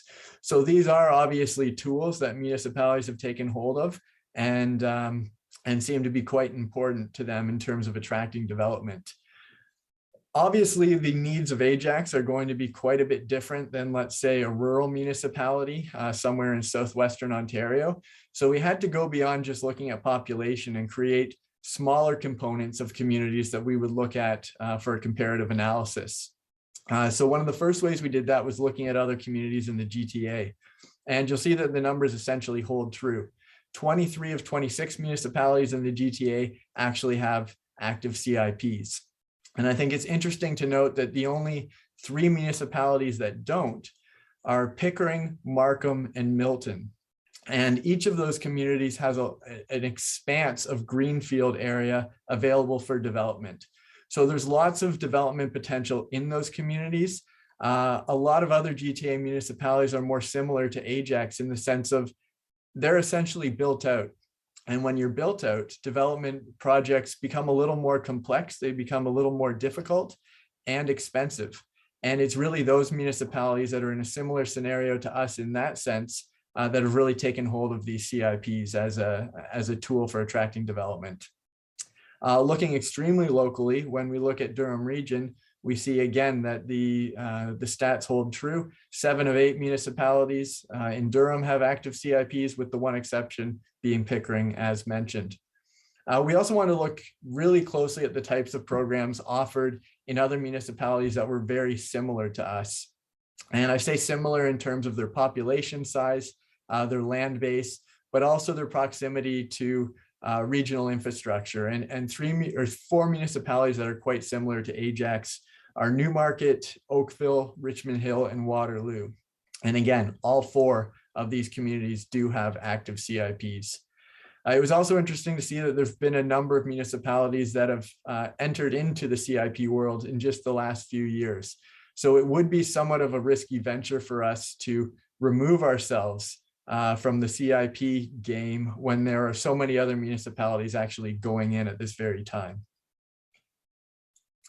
So as I said, we also wanted to get a better sense of what we were getting in return for our past investments, because I think what really catches our eyes when it comes to the CIP is the money flowing out the door. And the reason for that is, in some circumstances, it's big money going out to support these developments.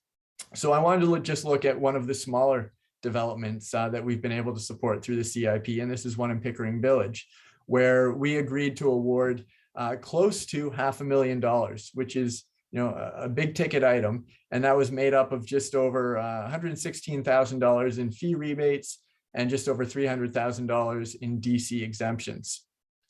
So when we put that big number aside and start looking at how this plays out over the longer term, I think one of the most interesting things to understand is there are a number of underutilized properties in our CIP area. So in this specific case, we had an underutilized property that was only contributing about $6,600 a year in terms of local taxes. Post-development, that will go up to over $86,000. So you see an additional $80,000 roughly coming into the assessment stream. And what this is it helps to reduce the tax burden for the rest of the municipality. So there actually are benefits to other property owners in town, potentially bringing down their taxes by bringing in new developments like this. When we move beyond the financial benefits, I think that's where we really see how useful the CIPs are. So there are countless other immeasurable impacts, everything specifically for this example, from the new businesses that would be located within the building to roughly 60 new housing units, all rental and likely affordable. A number of jobs, both in terms of construction, and then once the building is up and running, the commercial component on the ground floor. Also great design, which as we've seen in the past, it really takes development to attract new development. So what the CIP does is it does sort of get the foot in the door in terms of getting these developments going. And then from that, we see a lot more attraction to the area by other developers. So after looking at the CIPs in this way, I think we determined that CIPs are actually assets that will benefit a community as long as they are applied strategically and cautiously. And I'll talk a little more about that in the presentation later on. And the elimination of our existing CIPs would actually put the town at an economic disadvantage compared to other GTA municipalities. So rather than getting rid of the CIPs entirely, I think the town's best position is to take the existing CIPs and amend them in order to limit or lessen the financial liabilities while also reflecting any new or emerging growth objectives in those CIP areas. So I'll talk a little bit now about the evaluation of the existing programs. Each of the downtown and Pickering Village CIP have 6 constituent programs, and there's quite a bit of overlap between those 2 CIPs. And what we decided to do was evaluate each program based on a comparison of its strengths and weaknesses, and then doing an analysis of any benefits and any liabilities that it offers. And what this did is it allowed us to come up with a set of recommendations, both short-term recommendations that would be looking at January 1st, 2022 until the time that we could complete an amendment.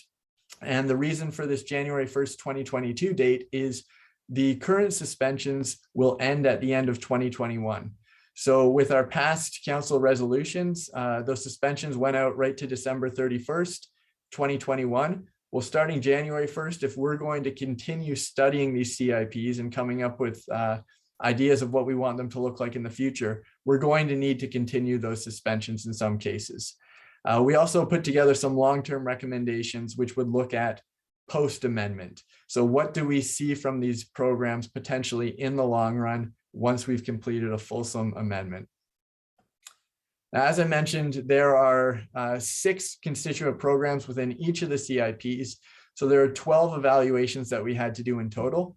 I'm not going to spend the time going through each of those evaluations, but if you do look at the attachments to the report, you can see specifically the evaluation that we did for each program. I am, however, going to give a quick example of just one evaluation, and that would be the one for the Rehabilitation Grant Program within the downtown CIP. So this is a program that's actually designed to provide tax grants over 10 years, equal to 80% of the difference between pre and post-project assessed values. And this is a program that was suspended back in December 2019. So when we look at the strengths for this program, the largest strength is that it's incredibly desirable for applicants. These tax increment programs are by far the most utilized through CIPs across the province. And the reason for that is they provide great incentives to developers. However, they do come with a number of weaknesses. They can have quite a large economic impact. So if you have a very large development project, perhaps with multiple phases, the incentives through this program can end up costing the town hundreds of thousands, if not millions of dollars. So these are very, very big ticket items. They also have long and lasting impacts. With our program here, it's set over 10 years. I know in the past, there's been quite a lot of discussion at council about inheriting some of the decisions of past councils and being burdened by their decisions. Well, anytime you're looking at a 10-year-long process of paying out benefits, that is surely going to impact future councils and what they're able to do. So having a program that provides benefits over 10 years isn't necessarily something to the town's benefit. And then with this particular program as well, something that makes it very difficult to plan for is the fact that the benefit that we pay out is actually impossible to calculate at the outset of approval. The amount of money that we would pay out is based entirely on a post-project assessed value, which we will not know until the project has been constructed. So it really represents a lot of liability for the town. And that kind of information really played into the recommendations for a program of this nature. In the short term, we obviously want to keep this program suspended because we don't want to take on any new liability. Once we go through the process of CIP amendment, the recommendation from staff would be to remove it entirely. There are far too many liabilities that come along with a project like this and not enough incentives or rewards for the town. So a quick summary on the next couple slides, just showing the different categories of program we have. This first slide is looking at the downtown CIP. And what you'll see are there are some programs that are part of the CIP already that really don't have much in the way of liability for the town, but they do provide good incentives for developers. Those programs were perfectly welcome to retain because, as I said, they really don't result in any liability for us. Other programs such as the P&D fees grant program, the DC grant program, and even the exemption from parking requirements, we may want to hold on to these programs, but if we do, we will have to make substantive changes to them in order to lessen liabilities. So using an example with the DC exemption program, we would likely move over to a grant program where we either had limits for each applicant, or we could have a cap yearly in terms of what we could pay out, but we would always be in charge of moving into these evaluations of these applications, knowing what the bottom line was for us. We could decide each year to put $100,000 aside for these programs and then just work within the limits of that, rather than the way we run the program now, which is essentially offering incentives without any limitations or without any ceiling. And then, as I mentioned, there are some programs that just really don't provide enough benefit for the town and do create a lot of liability. In those cases, we'd be looking to completely remove those programs. So it's a similar scenario here with the Pickering Village programs. There are some like the facade improvement program and the sign grant program that we've seen wonderful benefits from, and we have very little liability because we're working within a $75,000 budget every year. So we know what the worst case scenario is in terms of using all those funds. So the last question I'm going to focus on is the introduction of new programs. So if we are going through an amendment of our existing CIPs, this is an opportune time to reevaluate the types of programs that we want to include. Under the framework that sets out the requirements for CIPs from the province, it says that CIPs can be designed to address any environmental, social, or community economic development reason. So there is incredible breadth to the types of programs that we could implement. And through our review of other municipalities, we came up with a list of more than 40 different program types that we could implement. Currently, we're only running about 8 different programs. So there's lots of opportunity for us to hone in on what our true objectives are for these areas and then come up with new programs that do reflect those. So obviously, the huge first step in going through this amendment process is going to be settling on a list of priorities for each of the CIP areas. And this is something that would be done in consultation with Council, as well as the public and any other development stakeholders across the town. But when we're looking at the downtown, I think we would likely be focused on things that would support affordable housing, infrastructure improvements, environmental remediation, office development, sustainable and green development, perhaps beautification, and then others that may be the priority of Council. Pickering Village is quite a different place, so the list of priorities is going to be a little bit different. I think affordable housing pops up again because that's going to be a priority across the town. But in the village, we also have other concerns and objectives, things like heritage preservation, perhaps the removal of undesirable land uses. Right now, we have a lot of offices and dentists and that sort of thing on ground floor units in the village, which we might be better off with more restaurants and more art uses and cultural uses. There are also quite a few parking limitations just because of the historical layout of the town that we could provide programs to provide incentives for parking, as well as aging building stock, commercial vacancies, and perhaps other that culture or that our council or our economic development department may have identified as priorities for Pickering Village. So in terms of next steps, I think from a staff perspective, what we really want to do is we want to move forward with the amendment of these CIPs. We want to turn them into something that doesn't have a liability for the town, but that can really help deliver the types of development that we want to see in these two areas. And we've already got a step up in the sense of back in September, when I came forward to council with some information on the in progress applications, we developed a queuing system for if we get any applications coming in during suspensions, we can kind of hold those until we know exactly what we're doing with the programs, and then perhaps consider them at the time of reactivation. I think it's also important to make sure council is aware that you are the authorities on, or the authority on CIP and CIP decisions. So even during the time that we have these programs suspended, if there is a very high priority development that council wishes to provide some benefits to or incentives towards, there is always the opportunity to come out of that suspension and look at individual applications on a case-by-case basis. However, if we are doing this before the amendment, that would mean that we have to use the existing CIP criteria. And when we look at the amendment process, it's very similar in scope to what we go through with an official plan amendment. So there's a large component, which is public consultation, obviously, and a lot of back and forth and reporting to council. So this is a project that would take some time. We've given it about 1.5 years to play out. And part of the reason for that is we are going to be going through an election next year. So we do think that it's the responsible thing is to ensure that this isn't all implemented just prior to the election. This is something that we would want the new council to have some feedback towards and some assistance in terms of developing. So when looking at the report before you today, it can really be broken down quite simply into 4 recommendations. The first of which is that staff be authorized to begin the amendment process. The second is that suspensions, where required, be extended to July 1st, 2023, or until the completion of the CIP amendment process.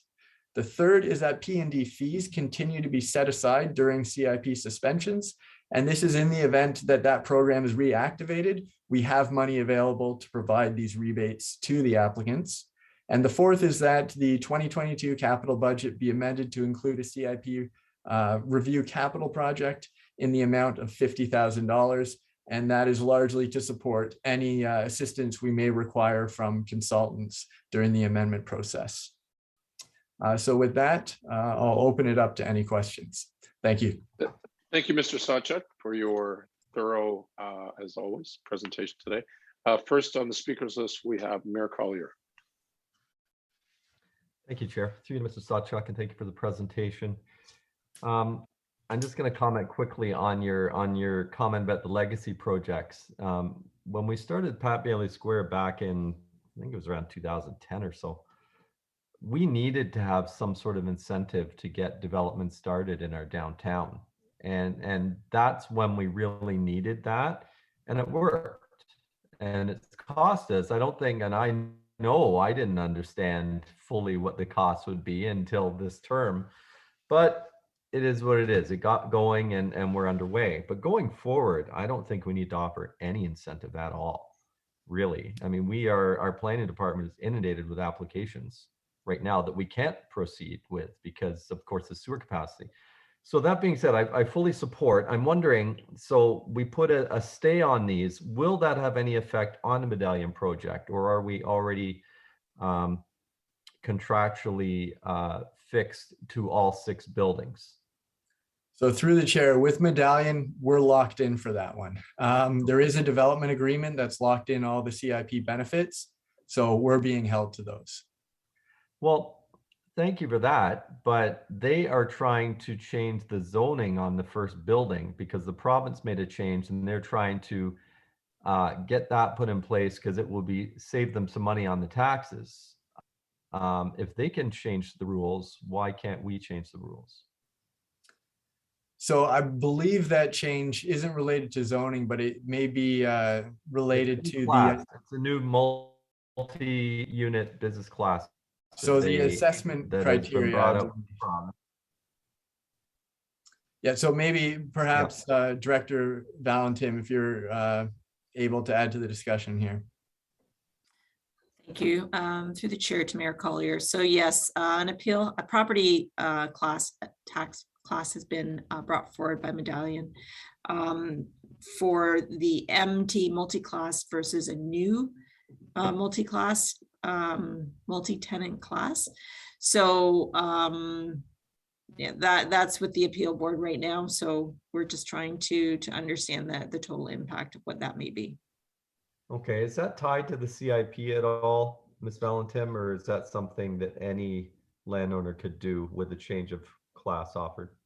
Through the chair to Mayor Collier. So as I understand it, this new tax class NT came in to incentivize multi-res buildings. And that was effective, I believe, April 1st, 2017.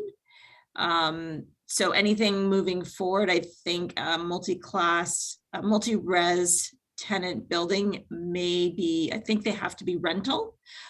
They would then qualify for that new NT tax class. So it's not related to the CIP process? No, no. Thank you for that. I just want to follow up on what I just said about I don't think we need to have any incentive, except we've talked about it, and Mr. Romanowski probably knows where I'm going with this, with Hunt Street. And would it make sense to have a site-specific CIP to help incent Hunt Street? And the reason why I ask this is that those lands are going to be in excess of $30 million to acquire. If we are able to find a partner to work with that's going to acquire them, they're not going to pay $30+ million for land and then give us 10 million worth for free.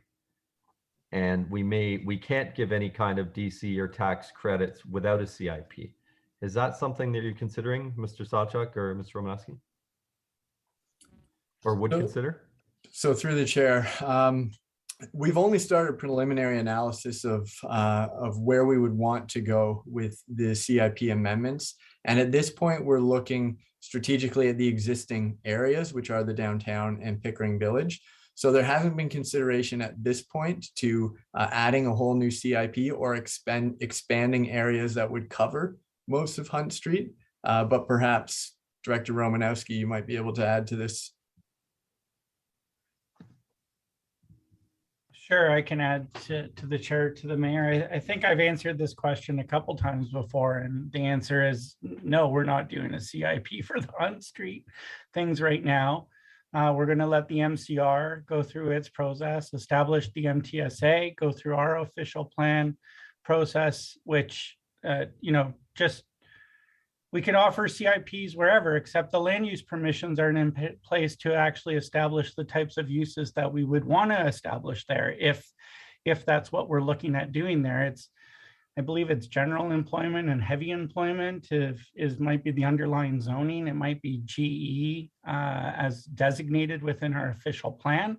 So the evolution of kind of the comprehensive review of the region's OP and then to our OP, I think we're focusing solely on the downtown and the village CIPs as part of this, and that an incentive on the Hunt Street lands.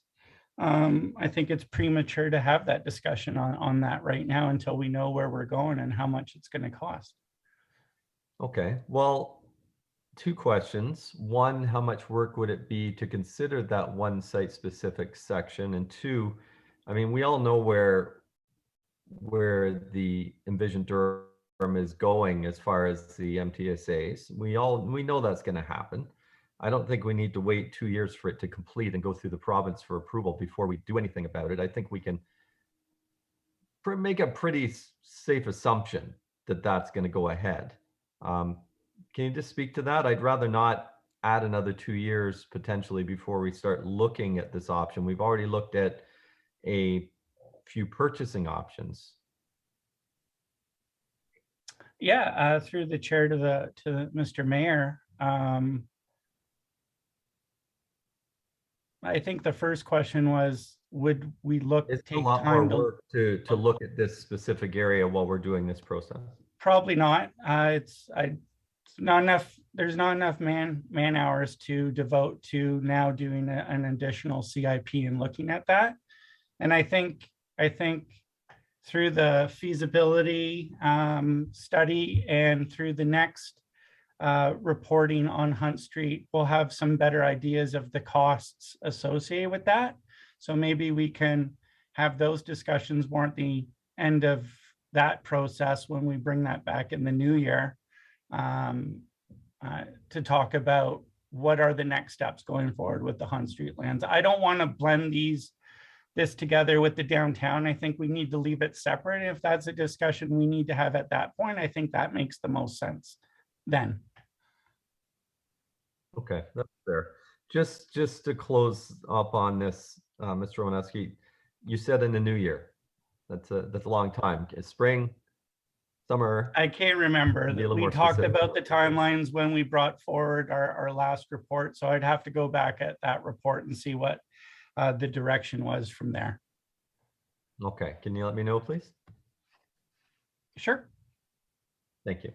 Thank you, Chair. That was my question. Thank you, Mayor Collier. Next up, we have Regional Councillor Crawford. Thank you, Mr. Chair.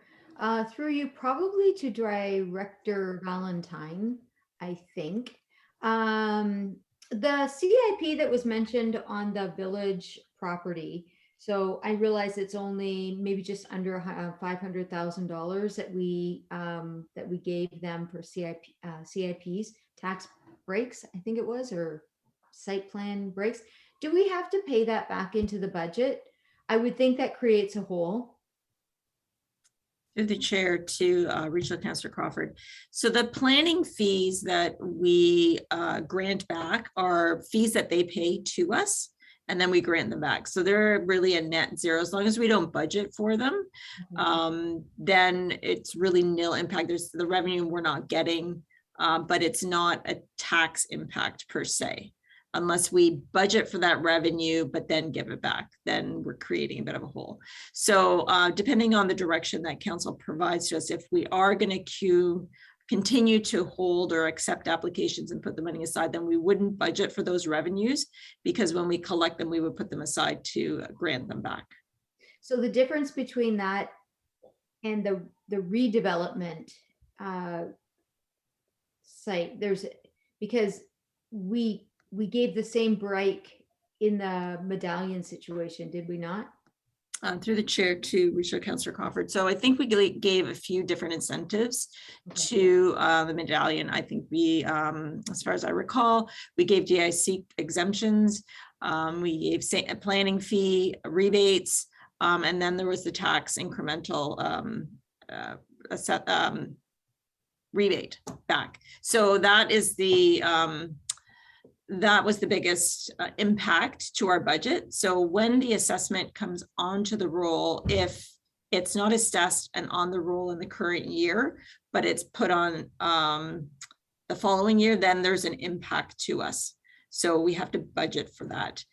So currently we are budgeting for repayment of that incremental tax for 2 of the buildings. Okay, thank you. Thank you, Regional Councillor Crawford. Next, we have Regional Councillor Dyes.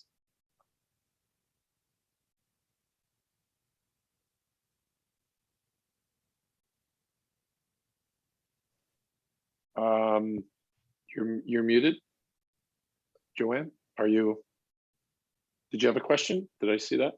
I'm sorry, I thought you were asking Marilyn to further her question. No, I'm sorry. No, you have the floor. You have the floor. So just to Mr. Sawchuk, great job on this report. It was really interesting and very detailed, and I appreciate that. And it made me think of, Pat Bailey Square, which the medallion site was to attract development because we've got applications that did not fit the downtown core, and nobody was knocking on the door. And we got that development, and out of that, we also were able to get Pat Bailey Square on a really critical corner in the downtown sector.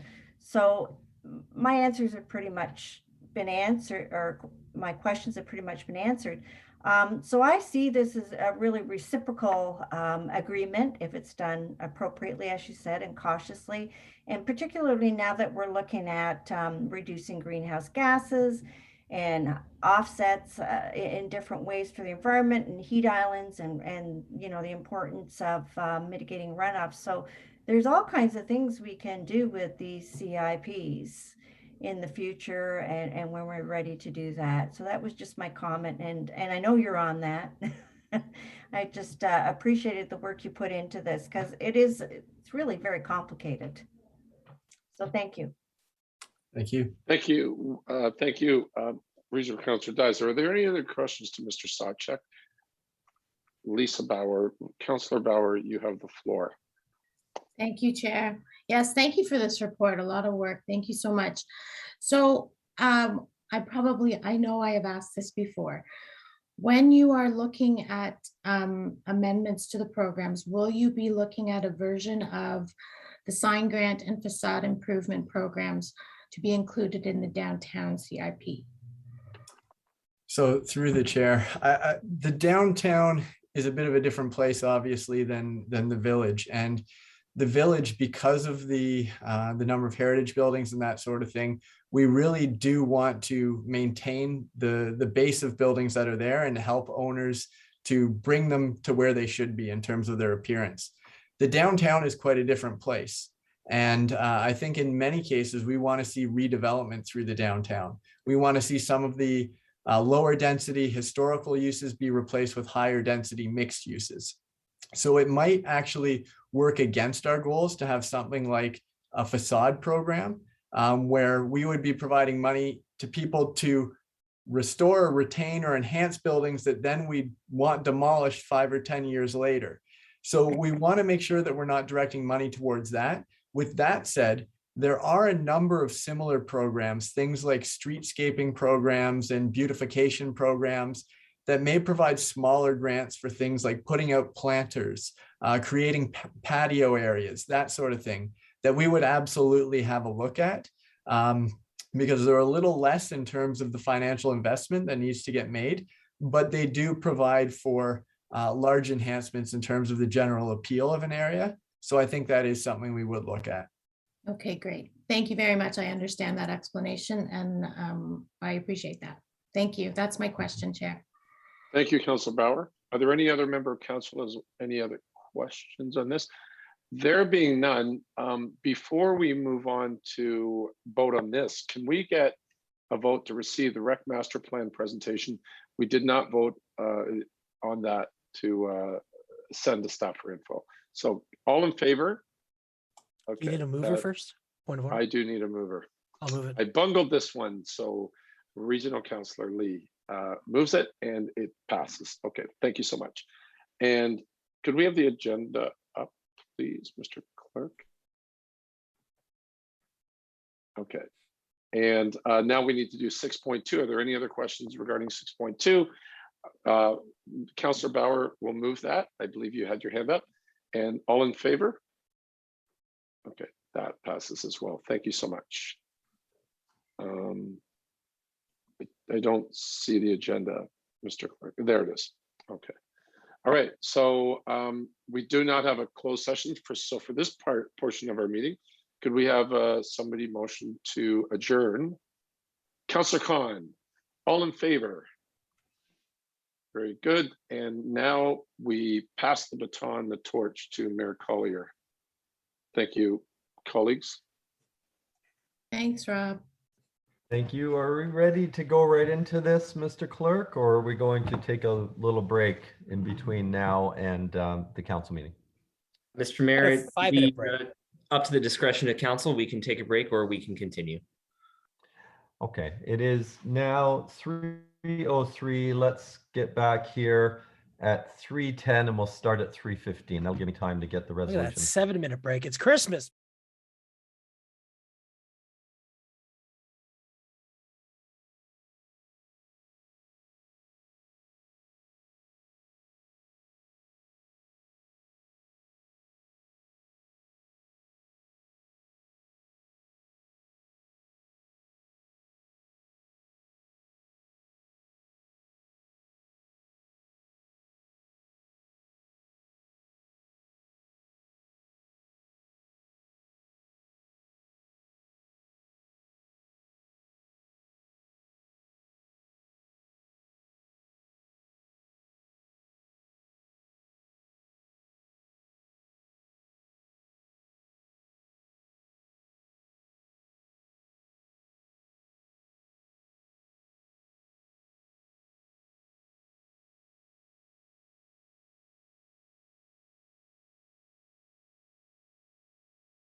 Mr. Mayor, we are live again. Uh-oh. Okay, I just need 1 second.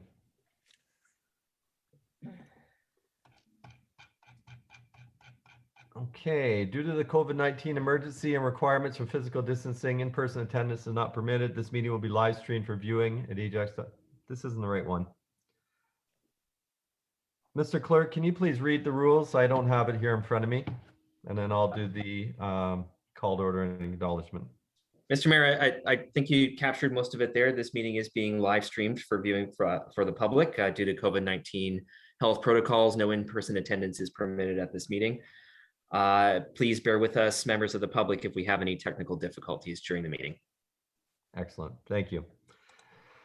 Call this meeting to order. Start with land acknowledgement. I'd like to begin this meeting by acknowledging that the land in which we gather is situated within the traditional and treaty territory of the Mississaugas, more specifically the Mississaugas of Scugog Island First Nation, signatories of the Gunshot Treaty of 1788 and Williams Treaties of 1923. This land is and will continue to be home to the Indigenous peoples. Let us acknowledge the mistakes and traumas of the past through authenticity and support truth and reconciliation.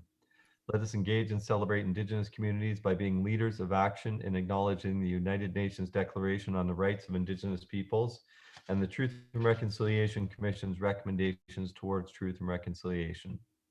Let us keep these principles close as we continue towards truth and reconciliation and as we move forward with kindness and respect as a community. Does any member of council have any disclosure of pecuniary interest on items on today's agenda? No, just 1 sec. I can only see, I can't see everybody. There we go. Now I can see everybody. Moving on to the minutes. We have moved by Councilor Tyler Moore and second by Councilor Bauer that the minutes. Let me bring this up. That the following minutes of previous council meetings be adopted. The regular meeting of November 22nd, 2021, and the special meeting of December 1st, 2021. Any questions or comments on the minutes? Nope. Those in favor of receipt of the minutes, please. 1, 2, 3, 4, 5. I see them all. That's carried. Moving on to items of correspondence. Any polls on items of correspondence? Councillor Khan, you wanted item number 2?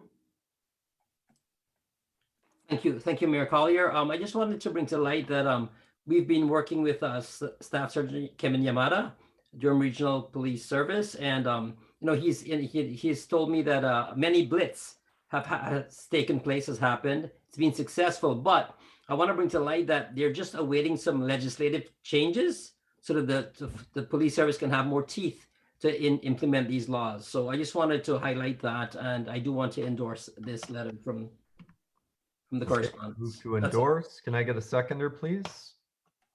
Moved by Councillor Lee. Those in favor of endorsing? That is passed. Thank you. Yeah, let's hope the province steps up soon. They've certainly received a lot on these. On the balance, moved by Councillor Lee, second by Councillor Bauer on the remaining items. Those in favor of receipt of the remaining correspondence? None opposed. That's carried. Moving on to the Community Affairs and Planning.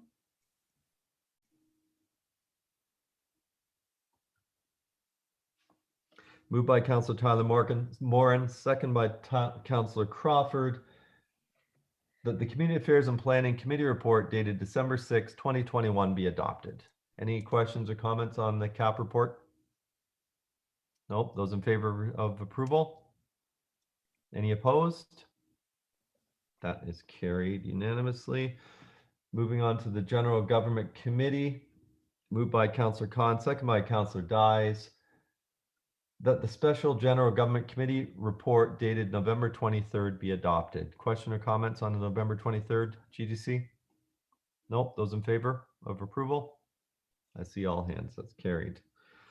Next is the GGC for the budget. 7.2.2 2022 capital budget and 23 to 21 long range capital forecast that we brought forward from November 29, 2021. I moved by Councillor Bauer, second by Councillor Lee, that the General Government Committee Capital Budget Long Range Forecast Meeting Report be adopted. I have a couple of amendments. Does anybody else have? And oh, Ms. Valentin, did you want to speak to this first? Thank you, Mayor Collier. I do have a bit of an update as per the adjustments and the amendments that were brought forward on November 29th. So if I can just share the screen, Mr. Clerk. Thank you. There we go. So the 2022 capital budget update. At the November 29th meeting, a total budget for 2022 was brought forward as $29,410,600. There were 4 adjustments made at the November 29th meeting, which are identified on the screen. So we've deferred out project CCD 002, Ajax Arts and Cultural Plan, for $100,000 deferred to 2023. BMT 001, Rotary Park, Hartrig House, and Quaker Satellite Facilities roof replacement, that we've deferred the design and construction out each a year. So the 2022 amount of $25,000 has been reduced for this for 2022. FAC 014, the 2022 replacement fitness center equipment, there was a reduction of an amount of $29,000. And ETP 016 Lake Driveway Improvements, the design has been deferred out a year to 2023, and that was an amount of $92,500. So the total amendments that were brought forward on November 29th amount to $246,500, which would take our draft budget down to $29,164,100. There were also several questions that were brought forward through the council discussions that staff have responded back to the various questions to council. I'm just going to ask if there are any follow-up discussion that the mayor or council would like to bring forward for the budget at this time. Okay, I saw Councillor Crawford's hand first. Thank you, Your Worship. Councillor Morin and myself met with Director Meredith and Renal shortly after this budget meeting, well, the next day, obviously. And if I'm not mistaken, Director Meredith, we were talking about, shoot, let me just pull the number up. It was about ENG 249. And you had mentioned to Councillor Morin and myself that you were planning to bring forward the idea that you would be phasing in this project, and that number of 2.3 million would have been phased out over following years and not landing in 2023. Did you have a chance to look at that at all? If I may, through the mayor, the next slide that I've got up, I'm not sure if you're able to see that on the screen. There are a couple of recommendations that staff are bringing forward, one of them being the ENG 249, the Kingston Road Multi-Use Trail from Salem to Lake Ridge. So in the draft budget that was presented November 29th, it did show $249,000 for design and $2.3 million for construction. What we're proposing to do is to the top row here, the $156,900, to maintain that in the 2022 capital budget for design, and the 1.465 in 2023, but move out these amounts in the second row of $953,000 out to a future year. So that's one of the recommendations that staff had brought forward to us as well. Oh, sorry. No, go ahead. I was just going to say, and as a further follow-up to that, the design component in 2022 for 156,000 is really all we're asking council to approve from a budget standpoint for next year. The 1.466 that still is outstanding, what we've indicated is that we'll probably cash flow that over a 3-year period, sort of as we go through the design exercise next year, because really where that 1.46 will probably be between 2023 and 2025, once we've completed the design and we're able to break down the segments in greater detail.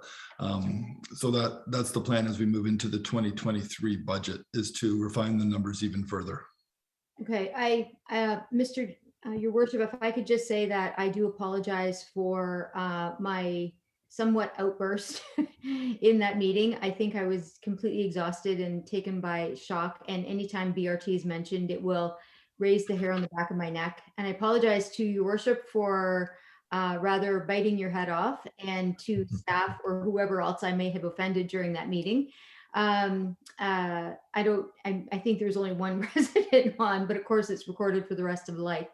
But I don't think I was too far out in that the region or in the design features were asking us to rip up an extra wide sidewalk from Westney to Harwood in part of these design features. And I'm very thankful to hear that staff are pushing back on that, and that that the multi-use trail, if we can at all avoid ripping up a very good infrastructure now to replace it with something different, hopefully that will still be able to happen. And that regional staff is willing to work with Ajax. And so that's was good news for myself and Councillor Moran to hear. Anyway, thank you very much, Your Worship. Thank you, and no offense taken whatsoever. It was a long day for everybody, mostly my fault. But anything further, Councillor Crawford? That's one of the amendments that I circulated to council that I'll bring forward when I speak on this. Any other questions, Ms. Just if Valentin? I may, Mr. Mayor, the other recommendation that staff are recommending it's an actual addition to the budget, was just spoken to in the GGC meeting today on the CIP update of $50,000. So based on council approving those recommendations in that report, that the $50,000 be added to the capital budget for 2022. Questions on that amendment? I have a question. Is Mr. Sawchuk not doing that policy or whatever it is that you're asking to add $50,000 for? I thought that was internal when I read the report. To you, Mr. Mayor, it was recommendation number 4 that $50,000 be allocated. Right. I believe that's for consultant. I thought that was going to be done internally, because when I asked the questions about whether there was capacity to take on the extra scope that I brought up, I was told that there was no capacity. I was not told we were hiring a consultant to do it, which would, I think, there would be capacity. Can Mr. Romanowski speak to that maybe, or Mr. Sawchuk if he's on? Let me just double check through the chair to the mayor. Well, the mayor is the chair, to yourself. Let me just double check with Mike, but I believe it's for consulting dollars to do the CIP review, to do some of the completion work associated with the staff work that's already going on. As well, I believe it's for legal services as well. Exactly. Yeah. Okay. It seems significant for something, and I'm not saying the CIP review is insignificant, but I don't see it as being, I don't know, $50,000 significant to review something that we're looking to rescind and modify a little bit. I mean, we're removing the CIPs. We put a stay on them. I'm not sure why we would want to pay a consultant $50,000 to review that. So I'll leave that till the chair to the mayor, to himself. I just talked to Mr. Sawchuk, and it's for financial consultants to help us understand financial implications with modifications to any of the CIP programs that are currently in place, and how we'll move forward with the modifications to the CIP program coming forward. So we don't have that in-house expertise. We would require consulting services in the amount of $50,000 to help us with that work in order to deliver a complete analysis for the CIPs for council's consideration. Okay, Ms. Valentin, you don't have capacity in your organization, in your department for that? Mr. Mayor, I don't think we do at this point, unfortunately. Okay. Further members of council? Ms. Valentin, did you have any more? Those are the two, besides the 4 amendments, the 2 staff recommendations. And this was the last slide that I had, which gives us a new bottom line. But I understand that you may have some other questions or amendments. Actually, before I go there, I probably should have given the opportunity for the budget chair and yourself to say a few words to the budget. My apologies for that. Councillor Bauer, did you want to speak to this first before we get into any kind of changes, or would you like to speak at the end? No, I'm fine, Mayor Collier. Thank you very much. I appreciate all of the hard work that's gone into this by staff and the review by council. So I am open to hear what the amendments are. Thank you. Okay. I will turn over the chair to Councillor Lee, and I have a couple of amendments that I want to put forward. The first, FES 024, which is due with the fire mutual aid. Just a couple of questions if the chief is here before I make the amendment. Chief Lang is here. Go ahead, Mayor Collier. Thank you. I reviewed the document that was sent to me by Mr. Birch, and it wasn't clear to me whether our other municipalities, Pickering and Whitby, are also doing a review of the mutual aid concurrently. To me, it would make more sense if we were to do this all together, because we could review the mutual aid, but if they don't do anything, it's not going to help us. Chief Lane? Yep. To Mayor Collier, as we did put out, I did put out a formal request to both Pickering and Whitby, and as of this date, I've not heard anything back. I just got back from vacation, so I was going to notify them this week. But as I said, without actually having something formal, I can't say whether they would or would not participate. In the past, we have had discussions and they have acknowledged that there is a need to update these older documents, but I don't have anything expressly stating that they're willing to do so and share costs. Okay, so thank you for that, Chief. I will make that amendment to move FES 024 to 2023, and I need a seconder, and I'd like to speak to it, please. Do we have a seconder for Mayor Collier? We have Regional Councilor Crawford. Mayor Collier, want to speak on it? Please. To me, I mean, spending, I think this is a $50,000 thing. I'd have to look it up. I'm not sure. Which in a $70, $80 million budget is a small number, but it's a big number. And I think if we're going to do this, this needs to be something that's done in conjunction with Pickering and Whitby together. And I think it should be something that we all look out, because we cover them, they cover us. And I don't think it makes sense for one municipality to be doing this on their own. Because even if we do identify things, unless our partners change anything, it's not going to help us. So I think by deferring this out 1 year, that'll give an opportunity for the chief to have those consultations with Pickering and Whitby, and hopefully be able to put something together where maybe we can work together in a more fulsome way and do this together so we can have hopefully better results. Thank you, Chair.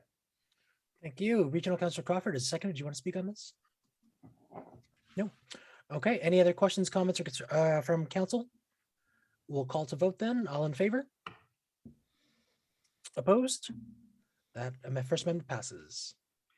Thank you. The next, and I don't think I need to ask questions on this. I did get the operations report with regards to the fleet vehicles, and they concurred with 4 of the vehicles. I'm going to add one other that I identified, but to move them out, so FLT 040, 041, and 042, which are, I believe, planning vehicles that one has 25K and the other 2 have 40K on them, as well as FLT 019 and 022, which were the 2 trucks, the stake trucks, which were identified. And just let me pull this up to make sure I've got the right one. 40, 41, 19, and 22, and 42 be moved to 2024. I need a seconder. I'll second that, Chair. Councilor Tyler Moran and Mayor Collier, do you want to speak on it?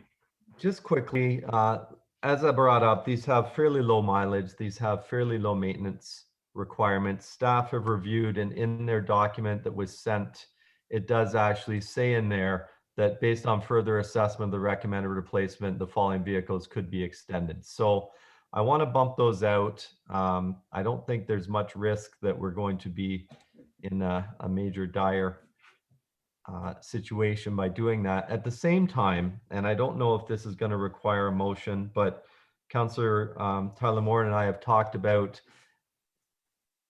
some sort of policy which looks at not just the number of years before change, but looks more at a little more substantial. And you know what?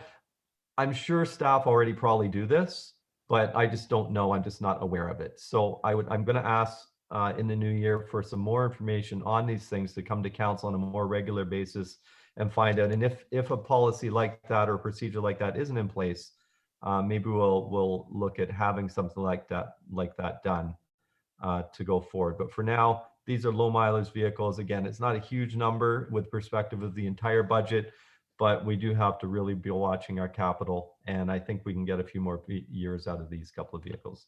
Thank you, Chair. Thank you. Councillor Tyler Moore, as a seconder, do you want to speak on this? Thank No? you. Oh, you do? Okay, go very ahead. happy to. Yeah, thank you, Chair. Very happy to support this amendment. And yes, I am glad we're having the conversation. And the mayor's right. We don't really know the process. We're sort of given a broad. So we'd like to know more information. And as much as it's not a lot of money, for a couple of vehicles, we have evidently in the last operating budget a capital discussion last week, stated that we have 250 vehicles of some kind, whether they're snow plows. So if we nudge all those a little bit longer, that's actually a massive saving. And it's, again, something that I'm really looking forward to looking further into, and happy to second this motion. Thank you, Chair. Thank you. Does any other member of council want to speak on this? Questions or comments? Barring that, I'm going to just comment in terms of, I understand the rationale that the mayor and Councillor Tyler Moore are going with. I agree with it, but also hindsight is 2020. For all we know, these vehicles will break, and then we'll end up paying more for more long-term extensive damages. So the informal ask I would ask staff is keep a tag on these devices, and then if it comes back and where repairs are needed, let us know that we were wrong, or else we'll never know. We're always going to assume that, oh, we could always wait another year, another 3 years. But, if it comes back within the next 2 or 3 years earlier, and the repairs are more costly, it's also information that council should know as well. So we're like, oh, okay, that's the one case study, we informally did where it actually ended up biting us, right? So that's just my 2 cents. Otherwise, I will support. So barring that, then we will call to vote. All in favor? Opposed? And that passes. And Mayor Collier, you had more? Just one last one. Thank you, Chair. ENG 249, which Ms. Valentin just spoke to and Councillor Crawford questioned. Just like to move that be referred to 28-29 year as it says in the report from staff, but just clarification. I was going to move I need a seconder first, please. And we'll need a seconder for that. And we have Councillor Khan. Thank you, go ahead, Mayor Collier. I was going to move the whole thing out. This is a regional project that we're not sure needs to go ahead right now. And when I got the report from operations, it says that had the opportunity to follow up regarding the phasing, cost breakdown. Staff are recommending that be moved out to the they've said here only the part. I guess I'm wondering, because I would like to move it all, but I guess I'm wondering why only part when this is not something that we absolutely need to go ahead with right away. We're doing this based on the region and Metrolinx. I mean, I guess I could see about doing, I could probably swallow doing the design, but I'm not sure why we would want to keep the rest in 2023, not knowing fully whether. I wonder, Mr. Mayor, can you speak to that? Because I'm trying to remember a couple of weeks ago, I think you said, I think the question to you was, what if we take it out? What are they going to do? I was just waiting for the question to end, Mayor Collier. So that's the question. We'll go to Director Meredith. Just a couple of comments subsequent to the last meeting and following up a discussion and a meeting that we had with the region, and then subsequently with Regional Councilor Crawford and Councilor Tyler Moran. This project is really being done in about 4 different phases. And the 28-29 reference was the fact that the region doesn't have a specific timeline for that area east of Audley Road over to 23. They do have a phased approach between 23 and 25 to deal with Westney over to Audley in 3 phases. The phase, as Regional Councilor Crawford has referenced, between Westney and Harwood, we've indicated there should not be a town obligation. We've had created and constructed an extra wide sidewalk in the 90s that is in good shape and good condition. So we've indicated and responded to the region that we don't feel we have an obligation along that stretch. The area where we go from Harwood to Gallia and Gallia to through Alexander's Crossing and over to Audley, we do have it identified in our DC background study for a multi-use trail, and it is common practice for lower tier municipalities to pay for off-road multi-use trails. So we do feel that that part is consistent, and that part we should be funding in the 24-25 timeframe. So that's why I indicated that $1.4 million, once we've broken down the segments and once we've completed the design, the estimated costs, then we would capture those accurately in their respective years. Okay, so thank you for that. So what the amendment is going to be is that the 2028 plus future phase Audley Road to Lake Ridge 0.74 kilometers design and construction be moved out to 28-29. And the rest can stay as is. So the design would be for 2022. The construction is not till next year anyway, so we can always bump that if needed. That would be in the amendment, Chair. Thank you. Okay. I believe Councillor Khan seconded that. Did you want to speak on this, Councillor Khan? Thank you, Chair. Like the mayor said, right, there's too many unknown variables, and we don't need to go forward with this immediately. So we at least can wait for the design and approximate costs. So yes, I'm happy to second this. Thank you. Thank you. Do any members of council have any questions or comments on the amendment? Then we will call to vote then. All in favor of the amendment?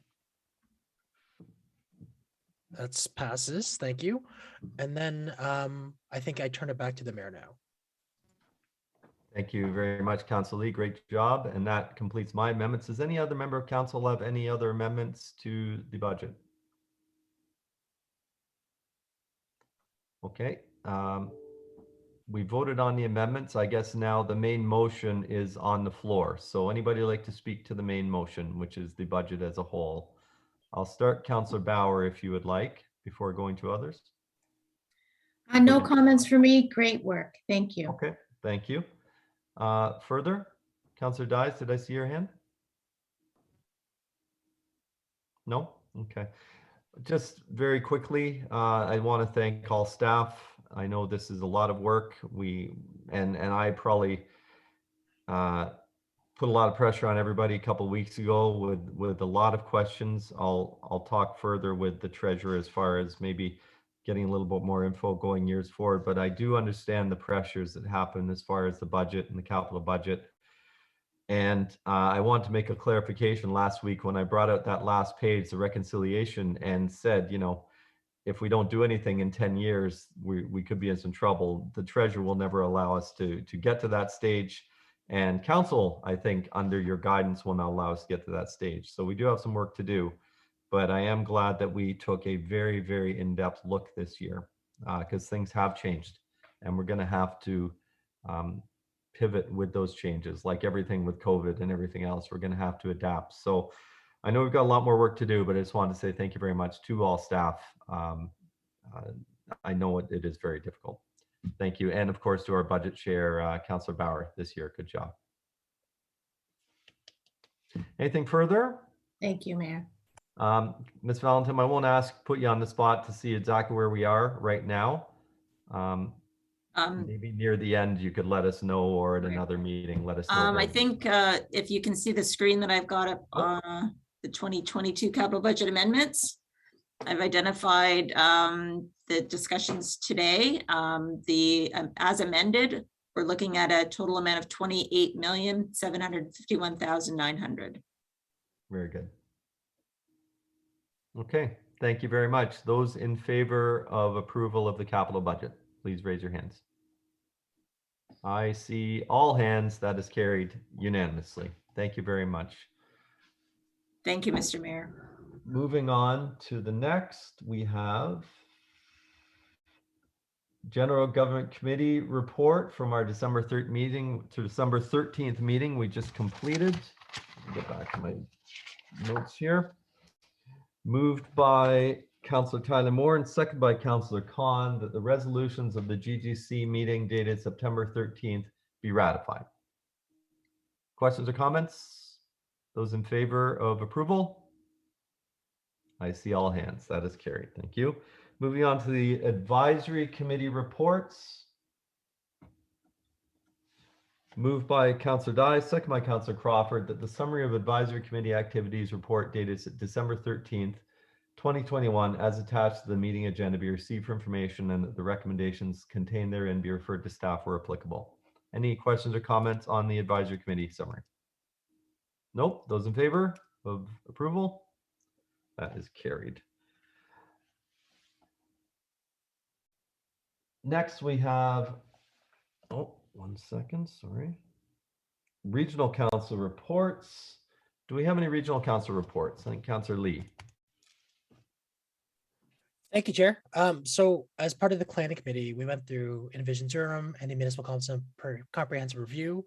For council members, you'll remember our meeting in February. It was a 5-hour meeting where we went through all our amendments, which ones we thought we should go through, which ones shouldn't, came back to us. And then there was 2 outstanding ones, which council as a whole had approved, but regional council had denied. So the proponents spoke on it, and Mayor Collier spoke on it, and then I spoke on it. And thankfully, we were able to get those passed, and not all municipalities got what they wanted. In this case, Ajax got everything we had asked for. So that's good news. And yeah, I hope to be done with Envision Durham for the next, I'm going to say 30 years, because that was a arduous process. But yeah, it's long-term for Ajax. I think we found a really good balance between employment and then housing, which we all recognize is kind of the next big concern for a lot of our residents is affordable housing. So we got some units for housing, plenty of units for employment, and I think overall Ajax is really set for the next 30 years. So was happy to represent us on that. Thank you, Chair. Thank you. Any other regional council reports? No. Any questions to Councillor Lee on his report from planning? It was quite a long meeting. There was something like, what was it, almost 20 delegations, Councillor Lee? Yeah, it was 20 delegates, there's like 40 correspondents. Yeah. We only got through the delegations before lunch, I think. Or actually, we didn't even get to the delegations before lunch. So it was a long one, but as you said, I think moving forward really helps set the map for the region moving forward, and a lot of good work done. So thank you. I have a motion moved by Councillor Khan, second by Councillor Tyler Moore, and the regional council's reports of December 13th, 2021 be received for information. Those in favor? I see all hands. That is carried. I have a motion to move by Councillor Khan, second by Councillor Tyler Moore, that the rules of procedure be suspended in order to introduce a motion without notice regarding the Lower Harwood Avenue Active Transportation Feasibility Study and to reconsider the direction on this matter previously given by Council at its meeting on October 18th, 2021. Those in favor of suspending the rules for this motion?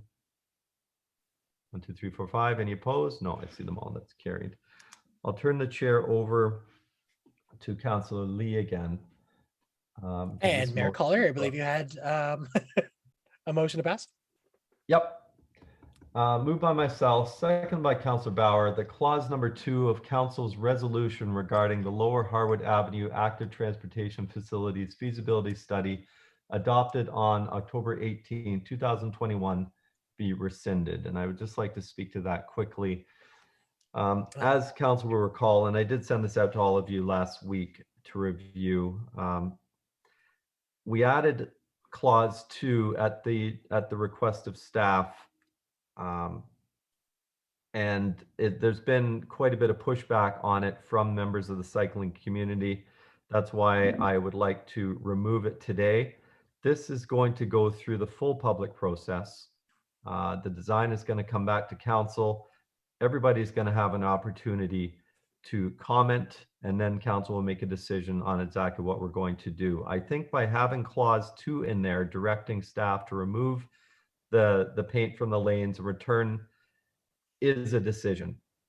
Even though we said we directed them to just look at it as part of the design, the cycling community is taking that as the decision already made.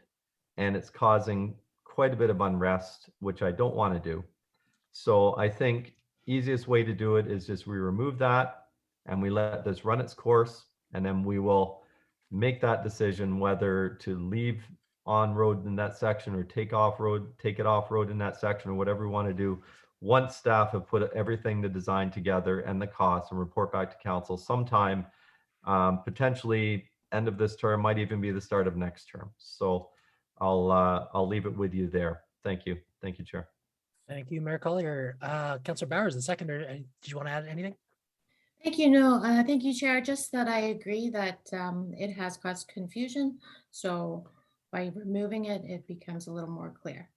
Thank you. Thank you. Would there any other members of council like to speak on this? We have Regional Councillor Dines. Well, thank you. So it just muddies the water a little bit more, does it not? Because that was the whole discussion about the Lower Harwood and the requests all along through the, through any of communications you've received has been about taking the on-road cycling path off-road.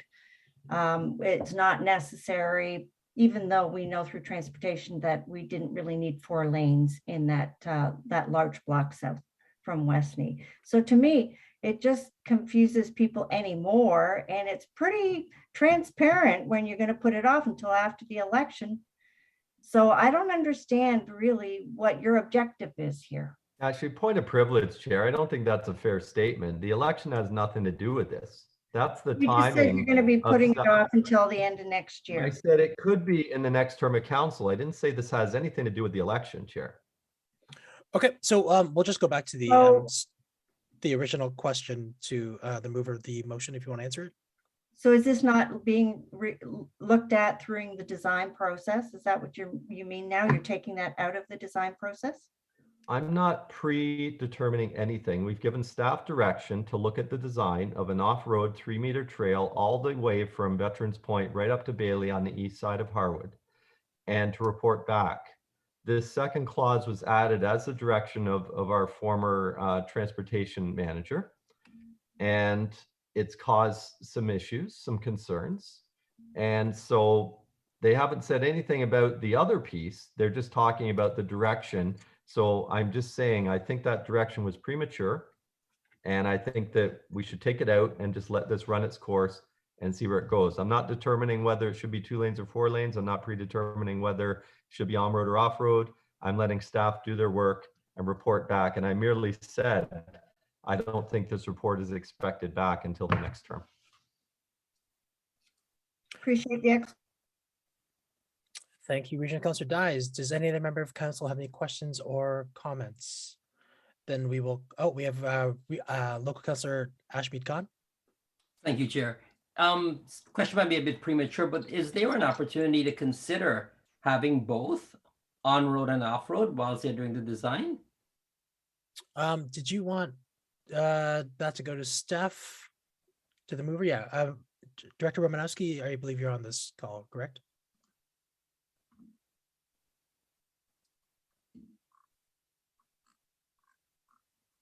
Yes.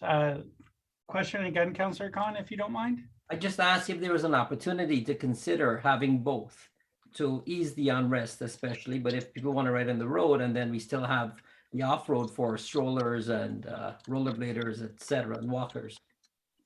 If there's an opportunity to consider having both.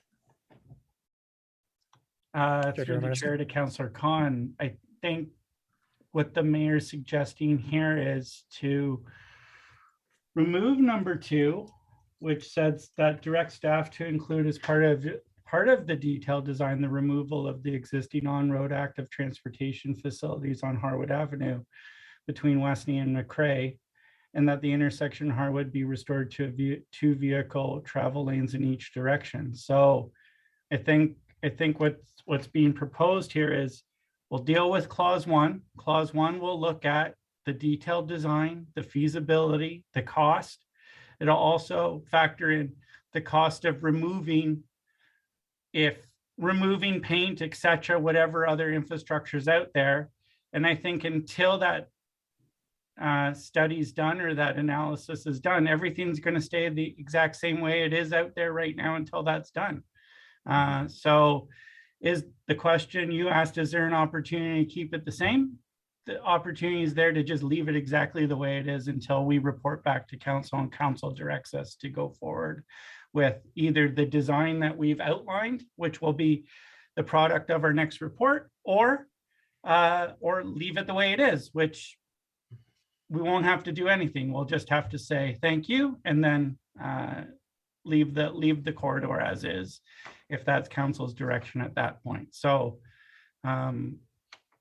no change in the corridor until we bring forward a future report is my understanding. All right. Thank you. Thank you, Mr. Chair. Thank you, Councillor Khan. Anybody else have any questions or comments? Then we will call to vote then. All in favor of the amendment? Opposed? That passes unanimously. And now I believe I hand this back to Mayor Collier. Thank you very much, everyone. I saw everybody's hands, so I do appreciate your support on that. Moving on to, is there any notice of motion? Sorry, bylaws. Moved by Councillor Bauer, second by Councillor Crawford, that bylaw number 80-21 to 82-21 be read a first, second, third time and passed. Any questions on the bylaws? No? Those in favor of approval? That is carried. Thank you. Now moving on to notice of motion. Are there any notice of motion? Councillor Lee. I had one and I forgot what it was. It was when we had that meeting and I forgot who was speaking. Anyways, I will have a motion for next month. I just forgot what it was. Sean, I think you're seconding it. I know. I'm trying to remember what it was too. It can't. This is embarrassing. I really should have put my hand up. Okay, moving on. We decided we were going to do it in the new year, and it was. We've already sent it to staff, but yeah. Oh, so you guys are gonna be very surprised when you see it. It's gonna have earth-shattering repercussions on the town. So wait till 2022, guys. Sorry, Chair. Thank you. That's okay. It was something that came out of our December 3rd strat planning meeting, and we wanted to wait till the new year to get some direction on something. It's very exciting. Whatever it is very exciting. Any other notice of motion? No. New business and announcements. Councillor Tyler Moore. Thank you, Your Worship. Never saw that happen. What you just did. I'm just letting you know I forgot my motion. The lights are on in Pickering Village. I think a lot of people know that, but the tree is lit up, the hope sign's lit up, the bear is lit up, the maple leaf is lit up, and it looks great. I know that it also goes all the way down Old Kingston Road. So if you haven't been over there, it's a beautiful part of Ward 1. I encourage everyone to go over, as Marilyn and I are very proud of all the things going on in our ward, and it's a good one. And also we know that the lights are on at Heritage Square Town Hall and Pat Bailey Square and the rest of it. So yeah, just thought I would let everyone know that if you didn't already know. Thank you, Your Worship. Thank you, Councillor Lee. I found the motion. Sorry, it was to advocate to the other to the publishers for cheaper digital content for libraries. Yes. Thank you. So I just wanted to make sure and then that was all. Thank you. Thank you. Anybody else? Councillor Bauer. Thank you, Chair. So last week was the Ajax Community Awards. Congratulations to the winners at St. Francis Center. And I know that because of the pandemic, there really hasn't been the same type of celebration over the last couple of years now. So I just wanted to mention, I really appreciated all the work that went into preparing what happened at St. Francis, the opportunity to meet the award winners and take a couple pictures. And I thought that was very special. So I just wanted to congratulate the rec team responsible for that. Thank you. Thank you. Hey, Regional Councillor Crawford. Just because I can drag this meeting out longer, I just wanted to thank everyone that did the welcome home to Ajax video. It was fantastic. I think I was premiered more than the mayor. Just joking, I wasn't. But I thought it was a really, really well done video. And if you haven't had a chance to take a look at it, it's really well done. Thank you. Thank you. Any further? Councillor Khan. Well, as I can drag this on myself, I just want to thank everybody for the fundraising for Movember, bringing awareness to men's health. We raised over $1,500, and I thank you to all the anonymous donors. Councillor Lee will take credit for all of those, but it was very successful, and I've learned a lot, and I've been able to share that on every platform I've had, and helping men to be buddies to other men, because it's important. Also, this morning I sent an email to everyone that, we've been thinking of gifts for kids, but we've also been neglecting somewhat the youth, the tweens. And I had a resident, a business owner as well in Ajax, donate thousands of dollars in electronics, iPad chargers and docking stations. But also I realized that there's many times we forget about our vulnerable or priority residents who we call our seniors. And I've also been able to garner a bunch of answering machines that you plug into your home phones.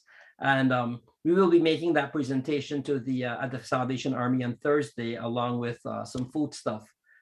So if anybody would like to join us there about 2:15, I think it is. I think it's a great accomplishment for our town. Again, another extra one, even after the mayor and councillors' toy drive has been completed today or Friday at the town hall. So lots of things for us to be proud of as a council and as a town. And I just wanted to share that with you.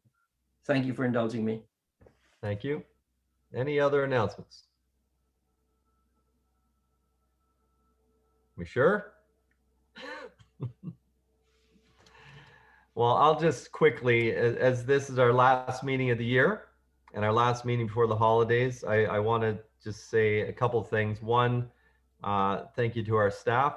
I know everybody has worked very, very, very hard. We heard at the strategic planning session update that this council has, in addition to all the regular duties, given something in the neighborhood of, what was it, 90 motions this term of council, additional things on top of the regular, which, as we were also told, most of the other 5 terms that I've done, it was only 20 per term for all of council. So for us doing that many, we've really put the pressure on staff, and you know what, they've stepped up.